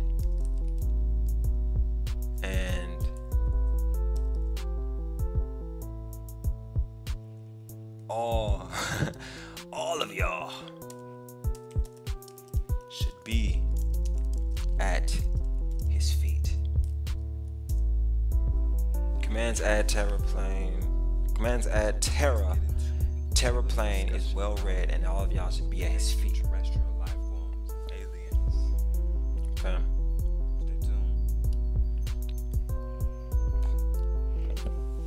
So I think on the next live stream I'll have vocabulary words for everybody to research. Bill Hicks. I think YouTuber authentic intent is Aurora Batman shooter James Holmes. What? What in the world? Bill Hicks always finds a way to just say something that's just out there. Gotta love. In fact, let's go ahead and give Bill Hicks their special Nightbot shout out. Allahu Akbar. Bill Hicks was Alex Jones and a chick. Yeah. Thank you, Nightbot. So again, before everybody falls out of here, I want to really, you can understand every word that I'm saying. Thank you. I want to thank you for tuning in. The program was all over the place today. Sort of formless, but we did stick to the topic, knowledge versus belief. I hope that everybody now leaves knowing that that knowledge is justified belief, and that belief is just an accepted idea in one's mind, whether or not it has support or not. Right? No worries, Apex. Yeah, man, we all like to drink. Matter of fact, let me take a drink. I agree. No belief advances all the time, and you talk to me about English. The very basis of the two words says, defines them. An idea for the NASCAR flatter No. What? Okay. Like a sun Thank you, Terraplane. Oh, that's a good idea. Man, I appreciate you, man. I appreciate you contributing to the chat. And by the way, for those of you who are still tuning in, I'm going to be doing a giveaway. Nightbot will select a random person who contributed to the chat, and you will receive an iPhone 6s. that I don't want anymore. Donated $5. Of course, I will take the iCloud lock off of it. So whoever chats, I think I'm gonna get Nightbot to select that winner in about 1 week.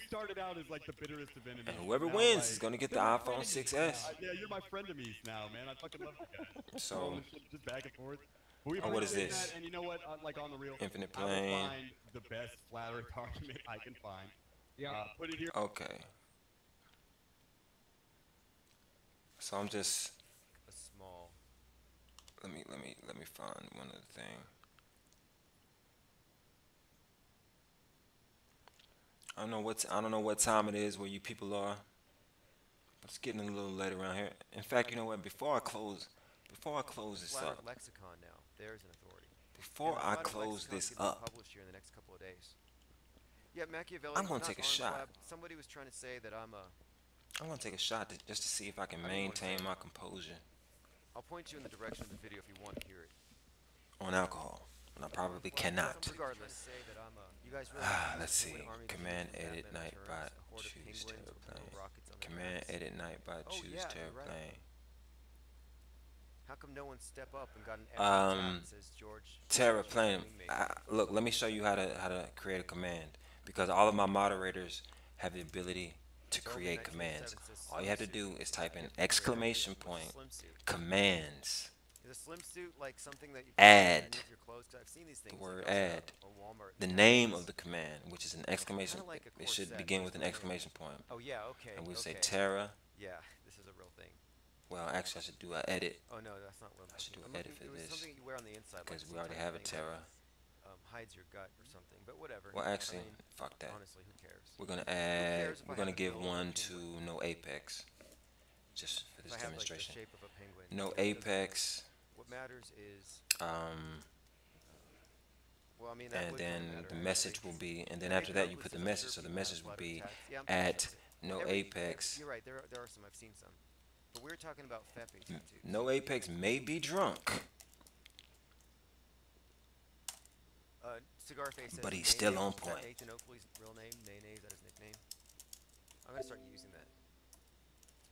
Did y'all hear that? No, I'm gonna make some Fepe the penguin. But he's still on point. Like the kind that you put on and so just follow that syntax Terraplane. You see commands, and then the word add, and then the name of the command, and then the actual quotation. So the command no apex has been added successfully. See? But eventually, as we keep doing shows, we're gonna have so many commands that it's just gonna be out of this world. I already have a few commands set up for trolls specifically. Some of these trolls though I don't even want to play with. I like trolls like Bill Hicks and Flatfish. At least they speak English and interact and say cool things. But people like oh yeah, no space. Flatfish, don't use space. It's all one word. What did Bill Hicks say? That's how the Illuminati gets your addy. What? That's how the Illuminati gets your addy. What is Bill Hicks talking about? Nobody's trying to get your addresses, people. Oh, interesting. Oh, good. I love it. Nene says. No apex may be drunk, but he's still on point. Exactly. But yeah, we're gonna have hundreds of commands. For any of you who know how to do ASCII art, I encourage you to make commands to display your ASCII art. Oh, the iPhone. Look. Oh yeah, you're right. You're right. iPhone 6. Zoom in, and it comes back into view. And then he said, "I know y'all's tricks." Ah man, look man, I'm Bill Hicks, whatever. And Terraplane, yeah, I think Bill Hicks is a chick. In fact, you know, this is why we have this particular command for Bill Hicks. See, look, Nightbot knows. Bill Hicks. Allahu Akbar. Bill Hicks was Alex Jones and a chick. I saw some other person who said that too. But look, I don't think Bill Hicks is a man or a boy. I think Bill Hicks is actually might even be a beautiful woman. Because he said something to me one day and it was like, wait a minute, this must be a lady. This must be a lady. But I ain't mad at him or her, whatever he is. And you know, Bill Hicks, you don't have to be in the iPhone 6S giveaway. You know, I can make Nightbot ignore you all the way if you think that I just want your address and I'm the Illuminati. Let me go grab some hard liquor so I can drink one for all of my good people real quick.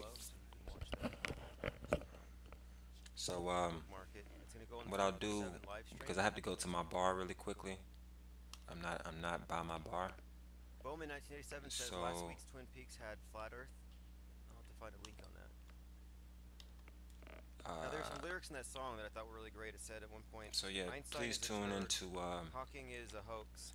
NASA my is a brother, fraud, Infinite Plane Society. Bull. I'll be right back. Copaesthetic says, man, there's no stopping us. Exactly. George GG Wingmaker says, damn, this is pretty tight, catchy as hell. Exactly. Monique says, The Cure, Killing an Arab. Reminds me of those. Yeah, it does. It has that energy. It's a good channel. One-Eyed Jack. Subscribe to One-Eyed Jack. That song's going to be on the 24/7 stream, but it's like the third time I played that today. It's fantastic.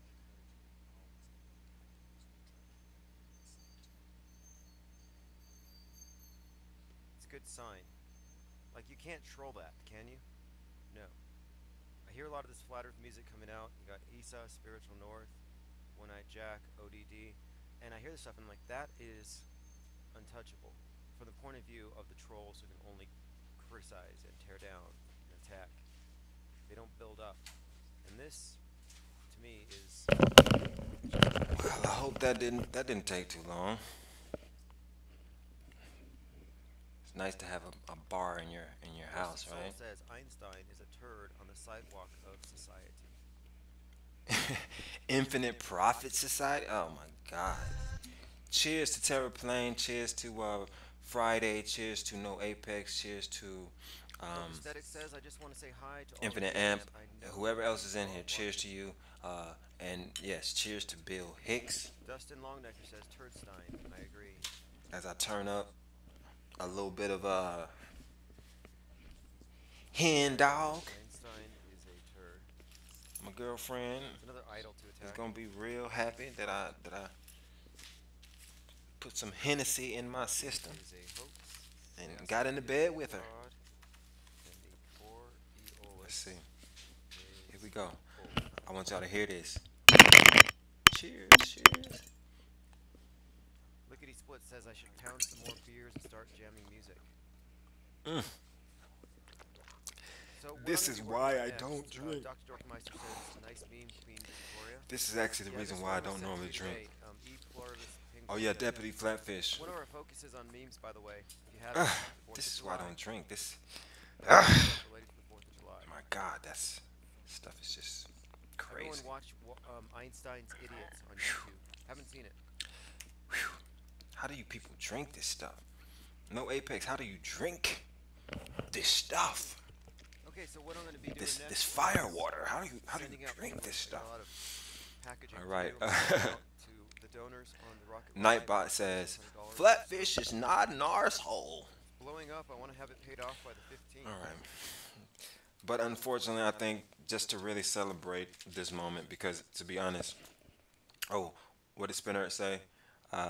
Should have Irish coffee.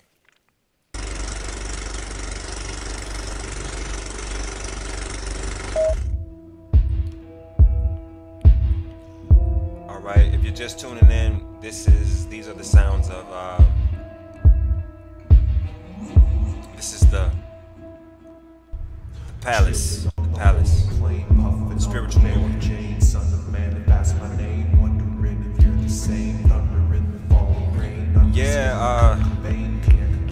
Yeah, Irish coffee is pretty nice. Let me take one more shot, y'all, because it wouldn't be right. I can't just take a small shot and say that I truly honored all of the power that people bring. Big shout out to Spinner. I don't know who Spinner is, but just so you know, Spinner, I'm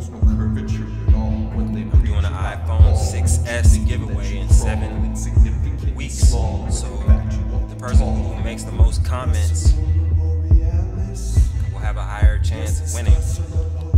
Now I know that I know you might not want the 6S.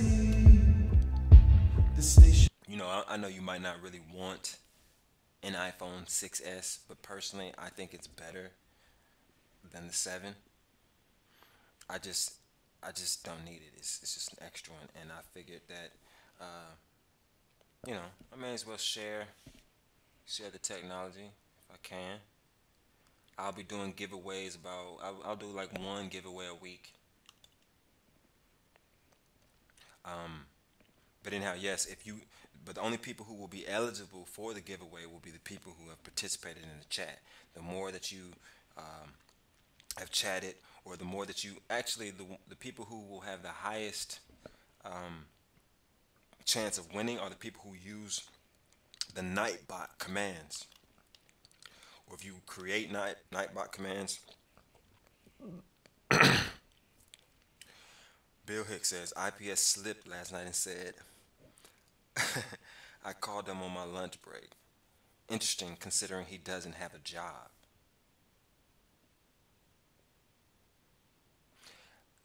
Bill Hicks, you don't need a job to have a lunch break.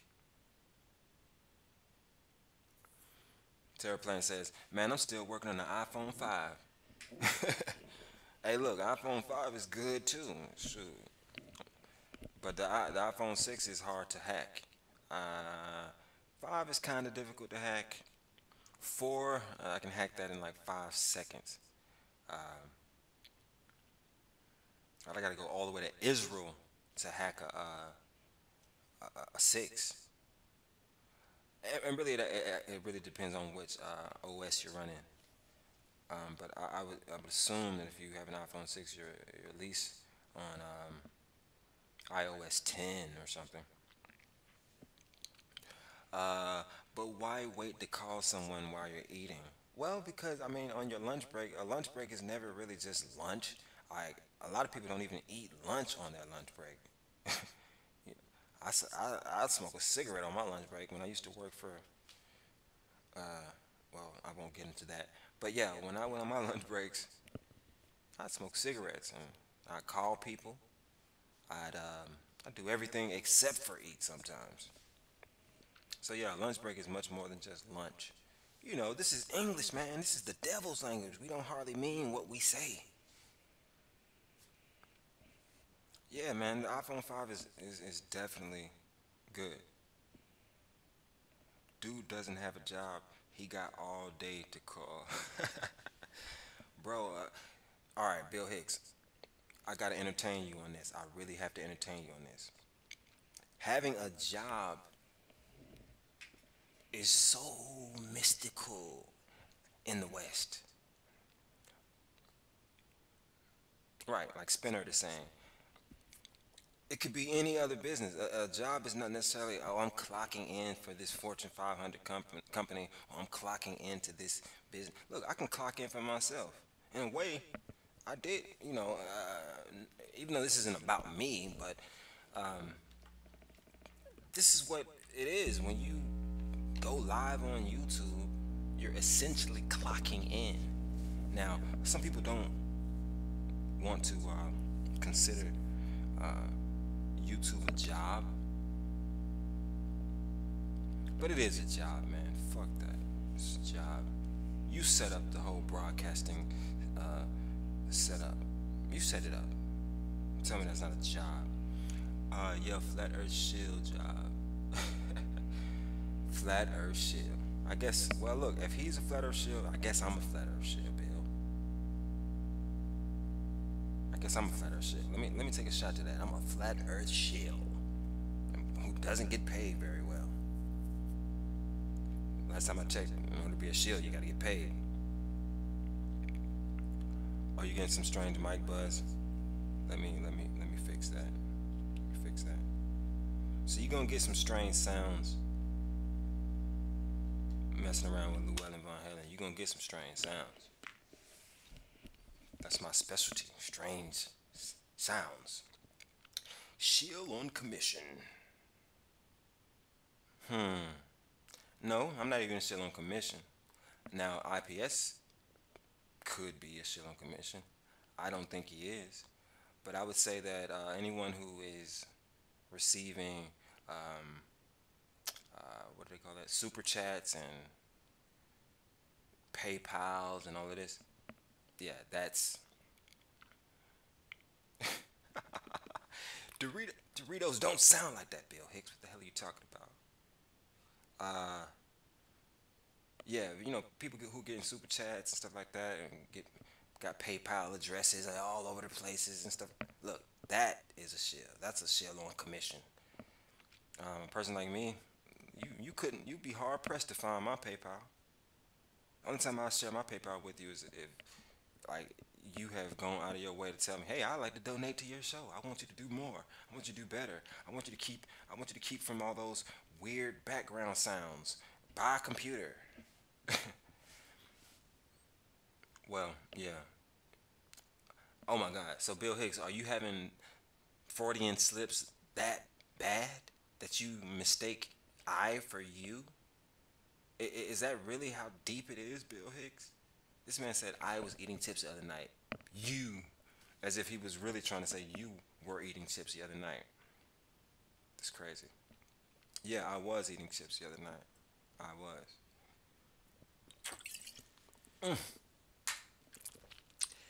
And I am drinking Hennessy tonight. Whew, and I shouldn't, but I'm doing it just because I finally figured out how to make this crap work with this slow ass upload speed. Let's see. It was you and autocorrect changed to I. Because you shouldn't be spelling you with just the 21st letter of the alphabet. That's why I'm glad autocorrect messed you up, because you should not be spelling the word you with a U. It's Y-O-U. Get this devil's language correct. No Apex says Doritos have bad shit in them. What? Doritos have bad shit in them? Damn. Bill Hicks, why are you on Android tablet? Why are you on Android tablet? Who the fuck uses an Android tablet? You know what? I'll take that back. My first tablet was an Android. But I want to suggest to you that you should get an iPad. Try an iPad out, maybe. So every time I drink Hennessy, I have to smoke a cigarette. Bill Hicks, no, you are not poor. I refuse to believe that you're poor, Bill Hicks. I refuse to believe that you're poor. Bill Hicks, if you are poor, fuck that. I just refuse to believe that you're poor. I have enough knowledge and enough beliefs to know that you're not poor, Bill Hicks. No person on the internet as much as you could possibly be poor. Well, I guess it doesn't cost that much to be on the internet. Maybe you should save your internet bill for about 2 or 3 months. No, don't do that, because I want you to be in the chat room. Who else will I go off on? So y'all, let's go outside real quick, because let's go on the porch. Let's go on the balcony, because I don't want my house to smell like, well, should I call this an apartment? I'll call it a house. Maybe I should call it a mansion. I want my mansion to smell like cigarettes. So I go in the balcony. Let's see. Yeah, maybe that's, you know what, Bill Hicks, I'll do that. I will actually do that. I will let after I give Yeah, instead of the iPhone 6S, maybe it'll be an iPad. Because I want you guys to be good. Shut the fuck up, Bill Hicks. McDonald's Wi-Fi? Seriously? Oh my God. That calls for a nightbot. I cannot believe this. I cannot believe this. McDonald's Wi-Fi? Oh my God. You are not this active on the internet from McDonald's, sir. Don't try to sell me that. I have too much knowledge for that. They hate you here. That's so funny. Bill Hicks, you really know how to keep a narrative going. Maybe I should send you a Hangout link. Mr. Illegal is really the only person that I feature on this show. I feature Mr. Illegal, and I feature Mr. LMNO. If you don't know who that is, look back maybe 2 videos ago. But those are the only 2 people I really feature in this show. But I kind of want to get Bill Hicks on here because I want to hear the voice of the man who uses McDonald's Wi-Fi, who claims to be poor, and who's always on the internet. Shit doesn't even make sense, man. It's called deductive reasoning, man. I just had a whole show. This whole show was dedicated to knowledge and belief. Alright, so I guess you've opened up a can of worms. I need to get into it. An iPad is not going to help you with no damn situation where you're using Wi-Fi from McDonald's. You can't even hardly connect to McDonald's Wi-Fi. I tried that shit. That shit is hard as hell to connect to.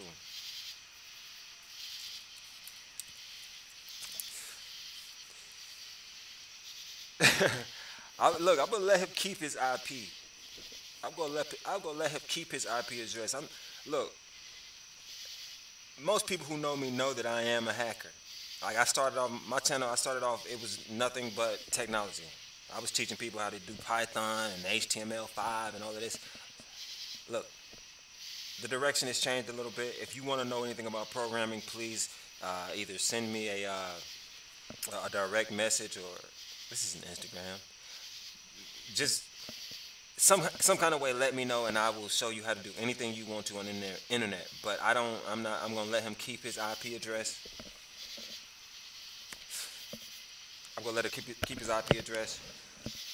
But really, like, if you're using McDonald's Wi-Fi, you would be in trouble around me. If I came to McDonald's and I saw you or I saw anybody, you be in serious trouble. I know everything about you. But I don't get into the dark side of the oh, you want me to so Spinner. All right, Spinner, you want me to show how to get an IP address? Should I show you guys how to do that? Are they gonna ban me for teaching people how to get people's IP address? You know that's illegal, right? You know that's illegal. You know that's illegal. That's how I lose my white hat. No, Bill Hicks. No, no. I feel like Bill Hicks might be a hacker. To be honest.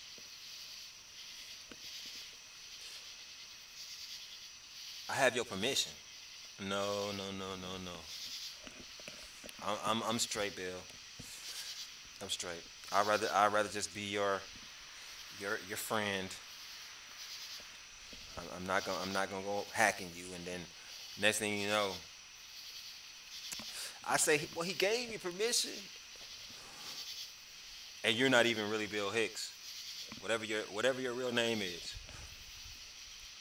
Let's say a guy named Bill Hicks told you had permission to get this man's IP address. This man is not even Bill Hicks.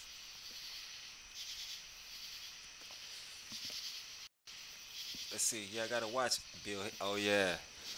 Now I wonder if the command will work when you use it like that, Tara.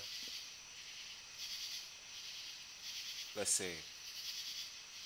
Because actually, I've only used the commands single-handedly. I Bill Hicks. Yes, that's Bill Hicks. let's give Bill Hicks a big shout out again. Bill Hicks is the troll sheriff around here. Has no wrench, doesn't need one. And just to let everybody know, all the moderators know, we don't block Bill Hicks. We don't ban Bill Hicks. We just listen to Bill Hicks go on and on about whatever the hell he or she wants to go on and on about. Spinner, I might actually show you how to grab a person's IP address. Subscribe to me and I'll put you on I'll give you a private video. I'll give you a private video. I'll show you how to do it. I won't be the one to do it to Bill Hicks, but I can't be held responsible for what Spinner does to you, Bill Hicks. I can't be held responsible for that. This Hennessy, man, this Hennessy got me, is giving me a second wind. Let's see what we can do to get everybody feeling the vibes. If you got some alcohol, take a drink. Take a drink for your man Llewellyn von Hellen. Take a drink. No Apex is already taking a drink, so yeah. So this is just me in my car freestyling, writing in the sky with a cigarette. Yes, it's a future. It's a future. Put me on the IP list, boo. All right, I got your Terraplane. I'll put Spinner and Terraplane in the IP list for the private IP video. That's something I won't make public. You have to specifically request that. Bill Hicks don't do drugs. Bill Hicks, would you consider alcohol a drug, Bill Hicks? It's raining. It's raining. Batteries draining. Taking to maintaining. Editor-in-chief for the Llewellyn von Hellen news outlet. That's what you're hearing. It's like an earring. Football Sunday, Bill Hicks do Bud Light. Okay. The big screen, the big black dark screen. The nerve of me to try to do a smart thing. Ain't it crazy when you don't remember your own lyrics? Better yet, yell. I'll be there in an instant. You know I stay on Ivy League. But I wish we had a Berkeley and an or MIT. Or Juilliard. Ask who was hard. The law pointed me and say, Pointed me. The law pointed me and say, who was God? I keep you in the loop. I'm not God, man. My perception of the truth. The proof is in the pudding time. And it's smooth like. Now this is, well, I'm not gonna tell you who this lady is, but I'll just say she's dear to my heart.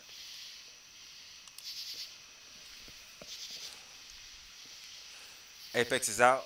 I'm taking my buzz ass to sleep. Later, Zionists. All right. Thanks for stopping by. No Apex. You are in the runnings for the iPhone 6S. Spitter says, boobs. See, boobs are round. Earth is flat.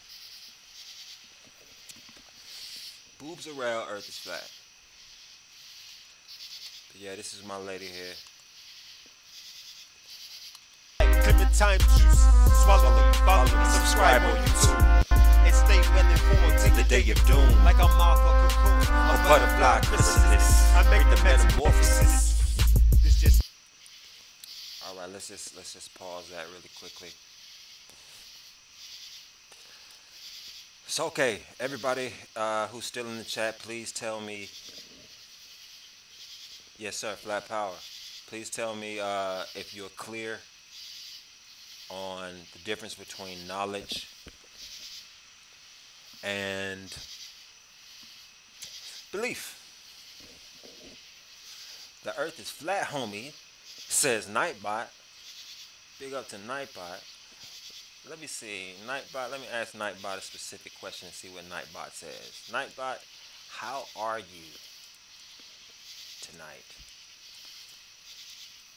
for today or whatever time frame Nightbot is in. I think Nightbot is in California time. Nightbot, how are you tonight?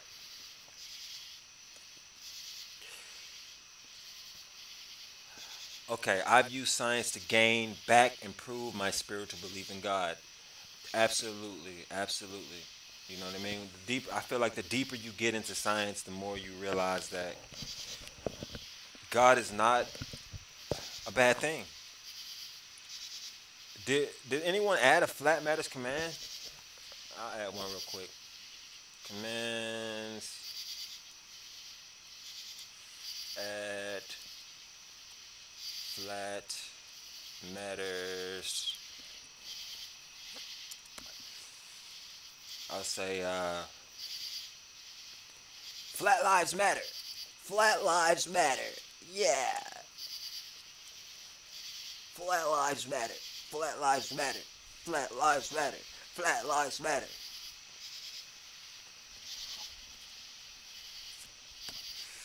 Praise the Lord, it passed the ammunition. Llewellyn von Hellen, the command flat matters has been added successfully. All right, so Bill Hicks, you could do flat matters now. I hope y'all remember these commands. When there's 100 people in the chat room, it's gonna get crazy. All right, man. Should I take one more shot, or should I just go ahead and just call it a night? Let me know, chat. What should I do?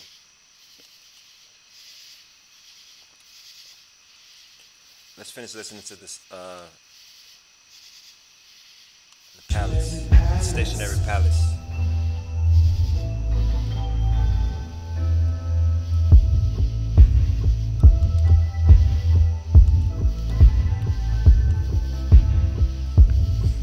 I got a question for the scientists. Why the rising with level with my eye and shit? Awesome. Terran plane is gonna be on deck. Terran plane is gonna mess with people up. And just if you want a link to all of the commands, here they go. That's the link to all the commands right there. Nightbot, tell us the link to all the commands now. Lickety split. The bot commands for this channel are available at https://beta.nightbot.tv/y.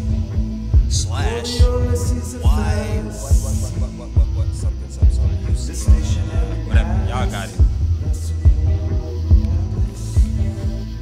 Yes.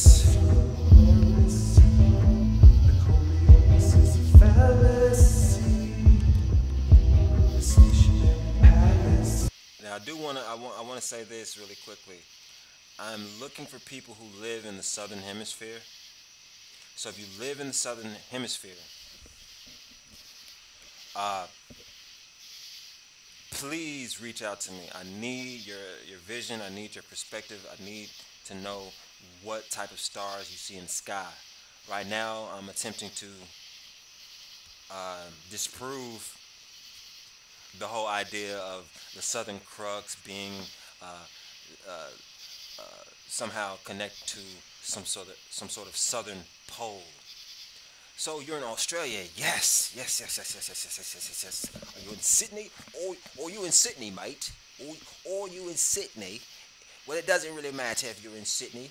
You could be anywhere on this great flat plane. But if you're in the southern hemisphere, we really need your assistance, mate. Oh wow, Spinner. See, I'm so tempted to make Spinner a mod, man. I need to make Spinner a mod. Fuck it, Spinner. I don't know who you are, but hey, I'm gonna make you a mod. Spinner, you are now a moderator for my channel. I gotta have it at least one Aboriginal or whatever half caste. Okay, Bill Hicks affirms you. All right, awesome. But the only rule, Spinner, is Bill Hicks is the one troll you cannot ban or remove the comments of. Now, You can ban or well, you can't ban Bill Hicks ever, but you can remove Bill Hicks comments if they include expletives, curse words, or, well, not curse words. Don't ban him for curse words, or don't block him or remove his message for curse words. Remove his messages if they are overtly sexual.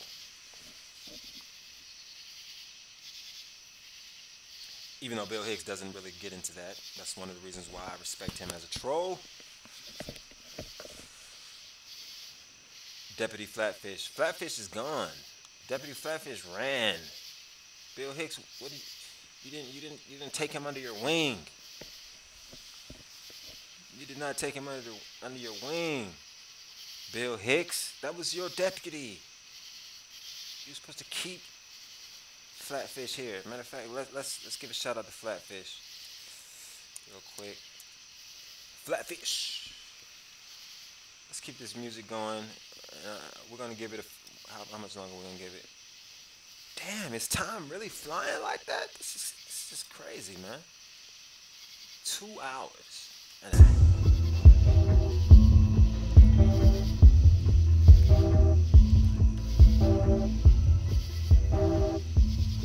Critical thinking always is in this piece. Big shout out to critical thinking. Always. Let's see. Okay, I have the link posted below. That's also in the playlist, which I'll be sharing with you on the live stream link. And Infinite I'm going to get to Plane painting, so Society. those of you who are going to be up later, I'll get to... Infinite Plane Society. And that time is not correct because this video is old. Let's see. Alright, we'll play this song and then... Yeah, I'll take one more shot, play this song, get ready to call it a session. I'm not going to be on here for 3 and 4 hours.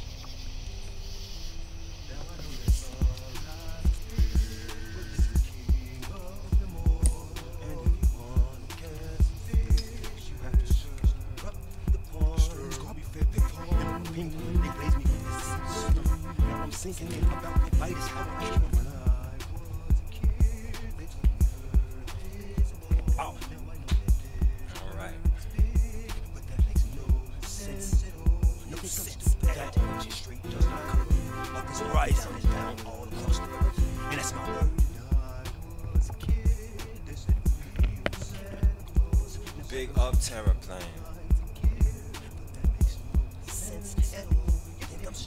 Sense of Satan, he's standing at the pole of power. He's calculating the empire sphere of second power. He cast his circles to the Arctic and the Antarctic. On the edge, you must be globe-trotted. It doesn't take a rocket scientist. Do you even know what science is? Research.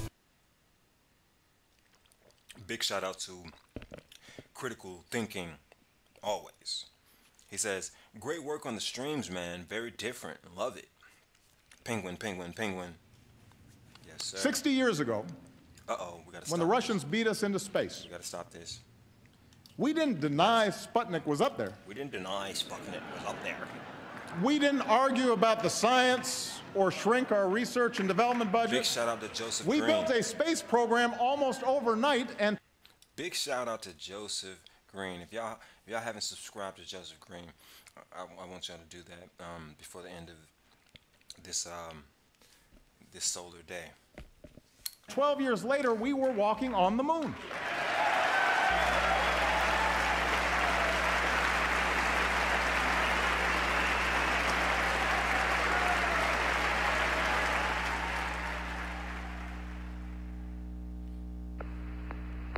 Roger, 11. We've been, I've just been vectored to another monitor, and sure enough, the browns are coming in a lot more distinctly on the IDA4 that we have up on our screen in the control center, over.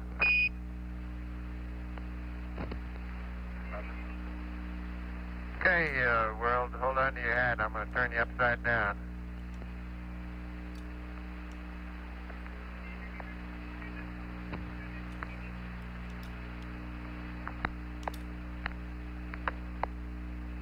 You know, Obama, right?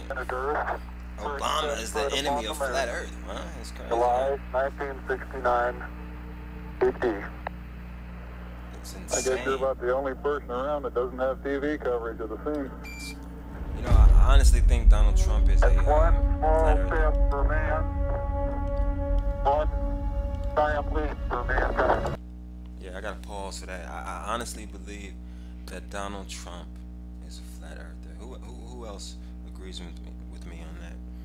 I think Donald Trump is a flat earther. Did you see how he was exposing Buzz Aldrin for us?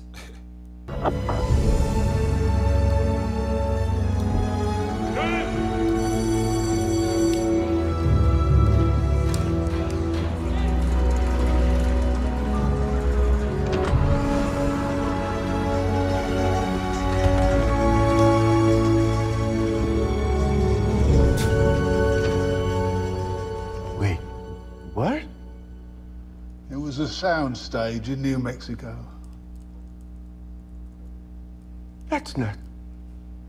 That never happened. Let each man say what he deems truth, and let truth itself be commended unto God. God said, "Let the waters under the heaven be gathered together one place." The dry land appeared. It was so. And God called the dry land what? Earth. Earth. Earth. Now go to verse 14. God said, "Let there be lights in the firmament of the heaven, divide the day from the night. Let them be for signs, seasons, for days and years. And let them be for lights in the firmament of the heaven to give light to the earth." And it was so, and God made two great lights. All right, what are these lights? The what? Sun and the moon. Did you just read in your Bible that the earth is older than the sun? Yes, you did. Yes, you did. You just read in your Bible that the earth was here before the sun. Right? You certainly did. Now that's a big deal. Now here's what you get into. There's two big words I'm going to throw out here to you. That's what I'm giving to you. And I want you to think about it. Geocentric and heliocentric. So what does that mean? It's just a big word. You pay for the education, let the folks know you've been to school. Here's what it means. Geocentric means that the earth is the center of the universe. Heliocentric means that the sun is the center of the universe. No. All right, now I have to interject right there. He says that geocentric means that the earth is the center of the universe, and I'd agree with that, even though I would probably say that it means that it's the center of the solar system. But we'll go with the universe. I can vibe with that. But then where it says heliocentric means that the sun is the center of the universe, he's wrong on that. He's actually wrong on that. But and he would have to say that heliocentric means that the earth is the or that the sun is the center of the solar system. But we'll let that slide. Celebrate truth. Known universe, our solar system, and everything revolves around the sun. With a geocentric view, the sun and everything revolves around the earth, and the earth is fixed where it is. Now here's the thing. My little excursion into this has revealed that most of the people that believe in a geocentric view of the earth also believe that the earth is flat. I'm going to throw some things out there for you this morning. I love debate. If what you believe is real, and you really believe it, and you have a foundation for that belief, you should be able to defend it. I have no respect for somebody who says, well, I believe this and that, and you don't have anything to back it up. I'm not saying I believe in a flat earth. No. But there are some interesting points they make. Let me give you one. How many understand if the earth is a ball? Did you guys hear how he said that? He was like, no, I'm not saying that I believe that the earth is flat. No. But they do have some good points. See, that's what I call a purple pillar. But we're not going to get into that. In fact, I just want to reestablish, hey, this is what my channel is all about. It's about creating a safe place for purple pillars to go ahead and transition all the way over to full red pillars. All right. Anyhow, let's keep celebrating truth, people. out here in space, then it has a curvature to it, right?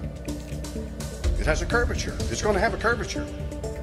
You're going to see a curvature. Now, what's going to be more apparent is the higher you get, the more you're going to be able to see the curvature, right? In other words, you have to get to a point in space where you're able to look down on the Earth and see the curvature of the Earth. Bill Hicks, I don't know who's talking, but what I'll say is, you look up Joseph Green. He has a video called Impossible, Flat Earth Documentary 2017. I think he got this from Celebrate Truth or Odd TV. I don't know who he got it from. In fact, I might ask him in a few moments if he's up. But he is in the UK, so what time is it in the UK? I don't know. It's probably very early in the morning. But yeah, we don't know. I don't know who's talking. And therefore, prove without a doubt that the Earth is round. Now, this gets into the scientific geology or geography or whatever they are, who measure things like this. But did you know that in Lake Michigan, Chicago, Illinois sits on the western bank of Lake Michigan? How many of y'all know that? Chicago, Illinois, it's a good-sized town. At one time, Chicago was the second largest town in America. Chicago, Illinois. It sits right there. It butts right up against Lake Michigan. Right up against it, Lake Michigan. You can go 40 miles across the peninsular part of Michigan. See, this is why I do give outs. This is why I like to try to pay people whenever I can. You know, it's because of people like Terra Plain. You see, he gave us the information we needed. This Pastor Charles Lawson. Pastor Charles too much Hennessy. Charles Lawson. Alright, you got that, Bill Hicks? Pastor Charles Lawson. I forget the name of the town over there, it's in another state. And you can get out there on a boat 40-something miles away from Chicago. And it's crazy, man, how people just take this title pastor and just go crazy with it. I'm pastor. Even though I'm not criticizing Charles Lawson, even, you know, but it's just something I thought of just by, you know, recognizing that he's a pastor, like a pastor. It's almost like Flatfish was talking about a prophet is the only one with knowledge. Maybe the pastor is the only one with knowledge. Maybe you should just call me Pastor von Hellen. Yes, I am Pastor von Hellen. R. Chicago, and look across Lake Michigan, and you can see the skyline of Chicago, Illinois.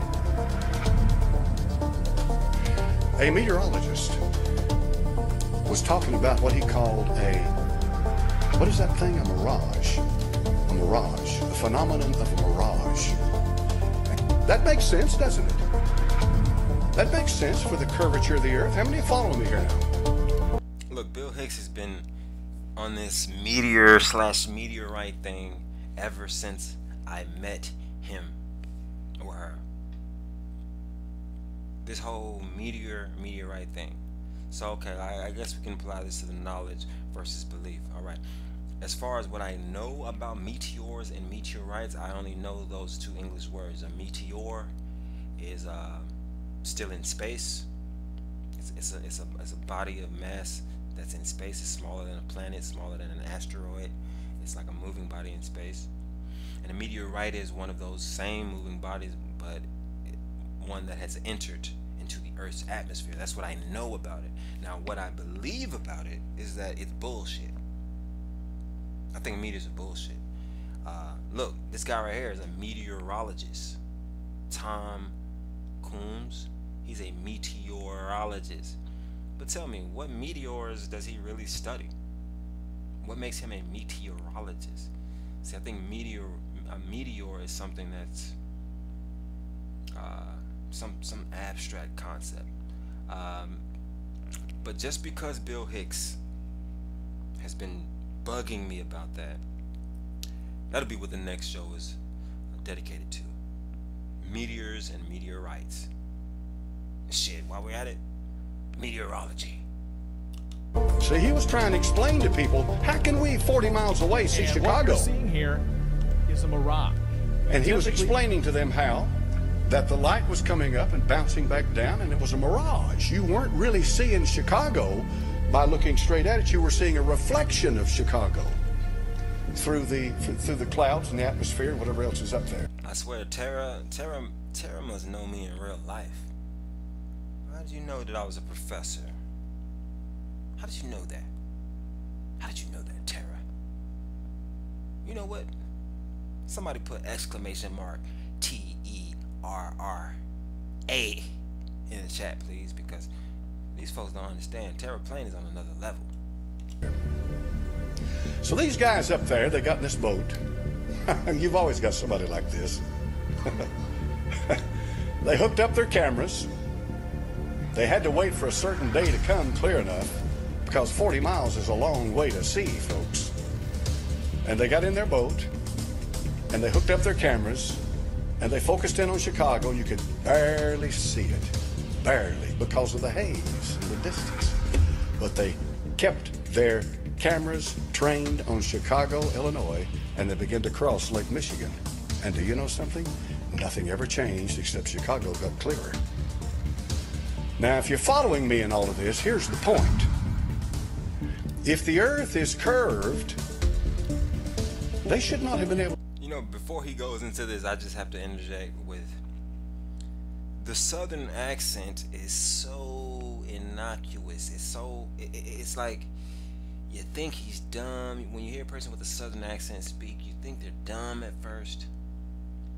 But then they talk about things in such a way, you're like, wait a minute, this country motherfucker is kind of intelligent.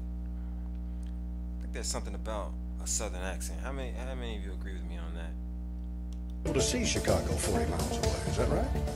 I'm not saying I believe it, but it makes me think. How did they see Chicago? Airline pilots, when they go up, flight level, let's say 30, 35, in other words 30,000 or 35,000 feet in the air. Let's say they're up there at 35,000 feet. As they rise in that aircraft, did you know what amazing thing happens? The horizon rises. Now, if the horizon was curved, would it rise or would it fall? So you believe in the flat earth? No, but I believe in listening to what they got to say. You see, here's their point. See, I like that. He says, do you believe in the flat earth? No, but I believe in listening to what they have to say. That's a very strong point. Now, I don't like the fact that he says he's not a flat earther. But I do love the point that he says, but I do believe in listening to what they have to say. Because the moment you reject what a person has to say is the moment you isolate yourself.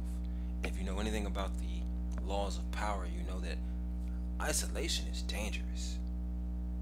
But yeah, he's a purple pillar. He's a purple pillar. Pastor Charles is a purple pillar. Maybe we'll talk to him one day. Maybe he actually believes in the flat earth at this point, but he does have some good points though. That should be a rule of thumb. That should be something that people accept uncritically. You need to be able to listen to what the opposite party has to say, especially if they're coming with some level of respect. That's why I love people like Bill Hicks. That's why I love people like Flatfish. That's why I love, you know, all the people who I know aren't flat earthers, but they are they're seeking. They are seeking. Their point is that God made the earth, and he made everything else as it relates to the earth. And the earth is the center of God's plan for man. And that it is here the issue of sin and salvation is settled. And that because of that, the earth is primary and is of primary importance in God's creation. In plain words, you're not going to find anything out there that is nearly as important as what you've got going on here. Now, as far as that's concerned, I go with them 100%. I'm going to read a little more about the flat earth. See, really, I'm here to engage with you people. I'm here to interact with you people. And I don't even like the way you people sounds, because I don't really want to separate myself from you guys. I'm right in the fray with you. It's just on a slightly different perspective. But yeah, Bill Hicks. That's why I vibe with you, man. That's why I vibe with you. That's why I had to create this channel. That's why I had to start doing live streams. I would have been content with just being a YouTuber or a person who just watches YouTube. But once I realized that my brother Infinite Plane had no mercy whatsoever on Purple Pillars, well, maybe he has a little mercy. But once I kind of noticed how, you know, maybe my brother Sanchez and my brother Dreads didn't really have much mercy whatsoever on Purple Pillars, I said, look, I gotta start a channel, man. I have to create some sort of middle ground for people to, you know, vibe on until they get everything they need to get. And so that's part of the reason why I'm really focusing in on the chat, because I want you to submit to me any sort of doubts that you have. Now, Bill Hicks has submitted the doubt about the meteors and the meteorites, and I'm going to address that. And so if you have any other concerns, please send them my way, because while I am a flat earther, I am looking to be disproved. I'm looking to be wrong, people. I want to be wrong. I hope that they haven't been lying to me, and that I hope that they hadn't been lying to everyone. I hope that I'm wrong. But because I uncritically accept my own senses, and I uncritically accept the power of numbers, I've had to come to this conclusion that the earth is flat. And I'm seeking for people to prove me wrong. And so if you have any questions or any doubts, this is your safe space. This is your place where you can ask questions. Now ask good questions now. Ask good questions. Celebrate truth. Here's why. I may never believe the earth is flat, but I may learn a lot of things from it that may help me understand my Bible in ways that I could never understand it before.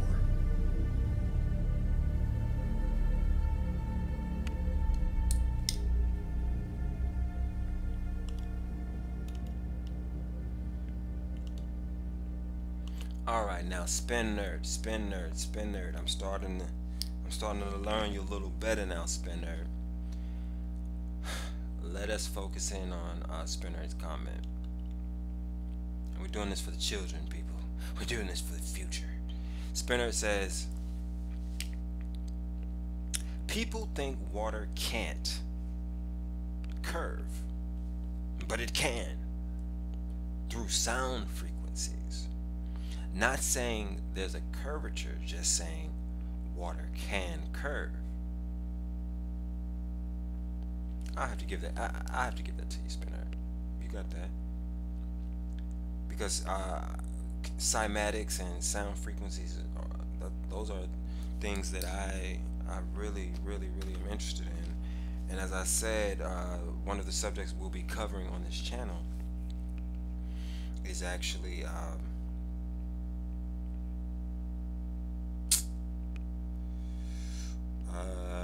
let me find that, the 7 Hermetic Principles. And one of the 7 Hermetic Principles is vibration, which is another way of saying frequencies. So I believe in the power of vibration. I believe in the power of frequencies. Yes, I do think that the earth can, I think that the water can curve in response to frequencies. But see, that curve is on a microscopic level, or it's on a smaller level. It's not necessarily on considering the big picture. But yes, if the earth is in fact a sphere, then it would have to be held together by some sort of frequency. That would be the only way that I can believe, you see, would be the only way I could believe, but I don't know that. So let's continue celebrating truth. Let's continue celebrating truth. But yeah, let's continue celebrating truth. Okay, so this is a Robbie Davidson film. A Flat Out Truth production. Big shout out to Flat Out Truth Productions. Celebrate Truth presents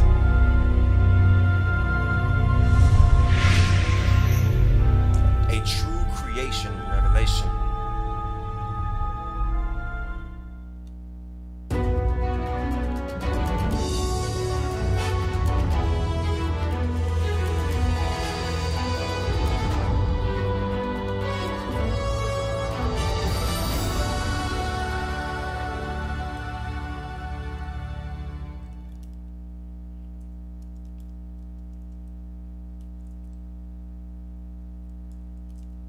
The design of this deeply hidden plot has been to change the perception of the masses regarding the authority of the Bible, the correct shape of the earth, the layout of the universe, and the Creator's position in it. This change in perception has prepared minds for the overwhelming delusion to come upon the world under the first woe, the fifth trumpet, prophesied in Revelation chapter 9. This delusion will be a demonic attack under the pretext of an alien invasion. Reportedly, Vladimir Lenin observed, "A lie told often enough becomes the truth." This quote is discovered within the belief of Okay, so they moved me to the left a bit with the whole demonic thing, but we're gonna just excuse that for now. And the whole Vladimir Lenin quote, I thought that was a Hitler quote, but hey, maybe I'm wrong. But I thought that was a Hitler quote. Maybe Vladimir quoted that from Hitler. But I guess technically you could quote anything from anybody at any time, and you might not know who the true author is anyway. But anyhow, this whole business of telling lies until they become the truth is one of the reasons why I make sure Nightbot shuts the let me not use that word. I make sure Nightbot instantly blocks anybody who is repeatedly saying anything, because we're not trying to make false truths. If you have something to say, you can say it one time, and it should be enough for someone who is actually seeking truth to find. I'll find it. But if you repeat it multiple times, that just to me is a sign that you are attempting to program or define the truth for someone else, and we can't have that. We can't have that. If you want to say the same thing over and over again, at least reword it. At least reword it. Most.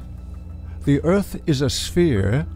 It spins through space while orbiting the Sun, hurtling thousands of kilometers an hour inside our Milky Way galaxy.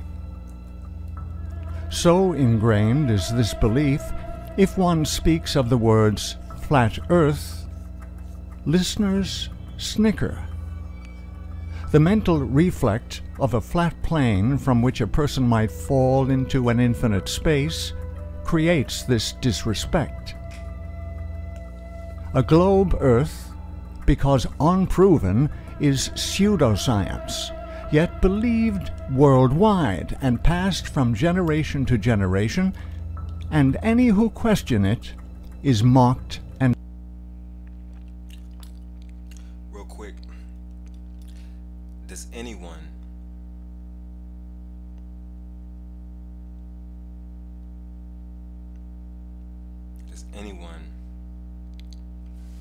at all in the chat room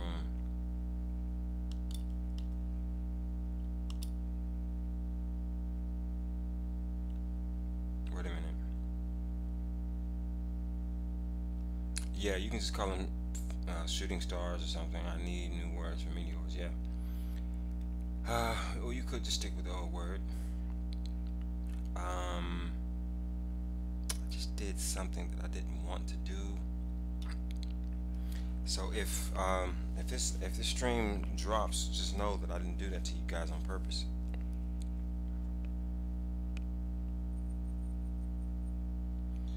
Bill Hicks or anybody else who's still in here, can you tell me how many people are in the who are viewing? I can't see it from here. Tell me how many people are viewing. If there's more than 2 people viewing, no, if there's more than 3 people viewing, I'll keep going. 5? Alright, I'll keep going. Keep going. Thank you, Spinner. And ridiculed. If I say that the world is round and someone else says it's flat, that's worth reporting. But you might also want to report on a bunch of scientific evidence that seems to support the notion that the world is round. We don't have time for a meeting of the Flat Earth Society. They must have been founding members of the Flat Earth Society. They would not have believed that the world was round. Looked around at this flat, beautiful land, and all this sun. I asked the question, how many days of sun do you get a year? 320. That's pretty good. And in case there are any conspiracy theorists out there, how would you prove to us that you're in zero gravity? Humility to, I don't understand. Look, I'm the one who's having humility. I'm saying we should have a debate here. You guys are saying that the debate is How about we just listen to scientists? That's what I'm saying. Listen to scientists. Have the humility to believe people who know things you don't. It's like people like you guys who are saying, no, we can't have a debate on this. The debate is over. At some point, the debate has to be. You're the one should have some humility. Say, wait a minute, there are a lot of people who disagree. Should we still debate whether the Earth is flat? Yeah. No, I'm asking you. You're saying every debate should go on. That's not how science works. At some point, you reach its consensus and you debate the next issue. The next issue being how do. So look how excited Bill Mayer is. You see how excited he is about his at least have the humility to listen to someone who has higher knowledge than you. Yes, that's a good point, but it's not quite appropriate when your senses are going against what the authorities are saying. That's like somebody beating the crap out of you and saying, hey, I'm not beating you. I'm not beating you. Somebody like beating the crap out of you, but constantly yelling that they're not beating you. That's baloney. Come on, Bill Mayer, you can do better than that. Calm down, Bill Mayer. Calm down. Take another shot. We deal with climate scientists are wrong all the time. For millennia, well-educated people believed the Earth was flat and placed at the center of the universe, enclosed there with a protective covering. In the early 16th century, Nikolai Copernicus introduced a different model of the universe in which the sun lay at the center and the Earth revolved around it. Copernicus' heliocentric model is taught today, while the earlier geocentric model has been utterly rejected. Less than 100 years later, Galileo was persecuted by the Catholic Church for promoting Copernicus' theory and forced to recant his beliefs and spend the last years of his life under house arrest. Galileo's persecution for promoting heliocentrism is surprising, as the Catholic Church initially supported Copernicus' theories. Copernicus' theory of a heliocentric universe was well known at the upper strata of the Catholic Church in his lifetime. All right, Copernicus, well known in the upper strata of the Catholic Church. Note that now. While he preferred his theories published after his death, he ultimately agreed to publish his... Okay, so let's just take a look at this diagram. I don't know if you guys can see it as well as I can, but you see that red line. That red line It says Mars, okay. We got the sun in the center. Okay. Anyhow, this is the standard model that we all have come to believe in, so to speak, with the Earth. And now, this man did not even want this information published while he was alive. I don't know if that was because of the hostility involved in his country, or in his with his government. But the way, another way that we could possibly take that, These manuscripts. Another way that we could possibly take that would be to say that, hold on.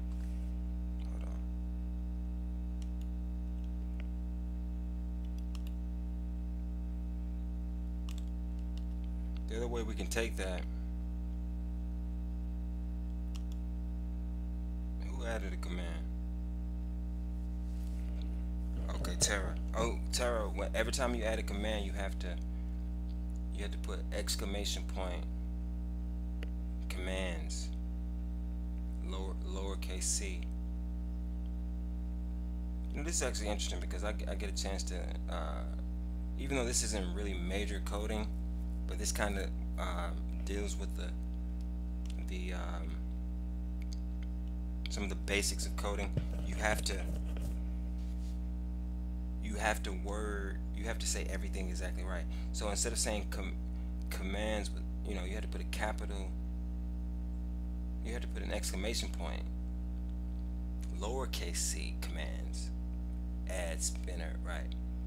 So nice. And I please correct that, because I want to make sure spinner gets a command, because we don't want to leave spinner out. I think everybody else has a command who's been here so far and chatting. Just for people who may or may not know, I am giving away an iPhone 6s, and it's going to be randomly selected from the people who chat. If the Earth is flat, why do carousels spin in opposite direction?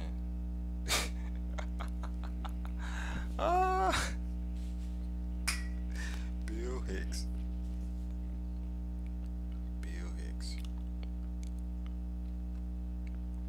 Bill Hicks is so funny. So funny.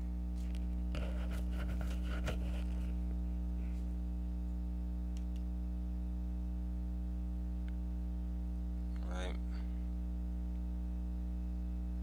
Something really crazy is going on with my computer right now. But I think we're still live, so. On the persistent appeals of high church officials. And I missed the point I was going to say. But of course, it'll come back up a little later. I'm trying to figure out what the hell is going on with my computer. I appreciate you guys for continuing to view. I hope you're enjoying the show. If you're not, let me know.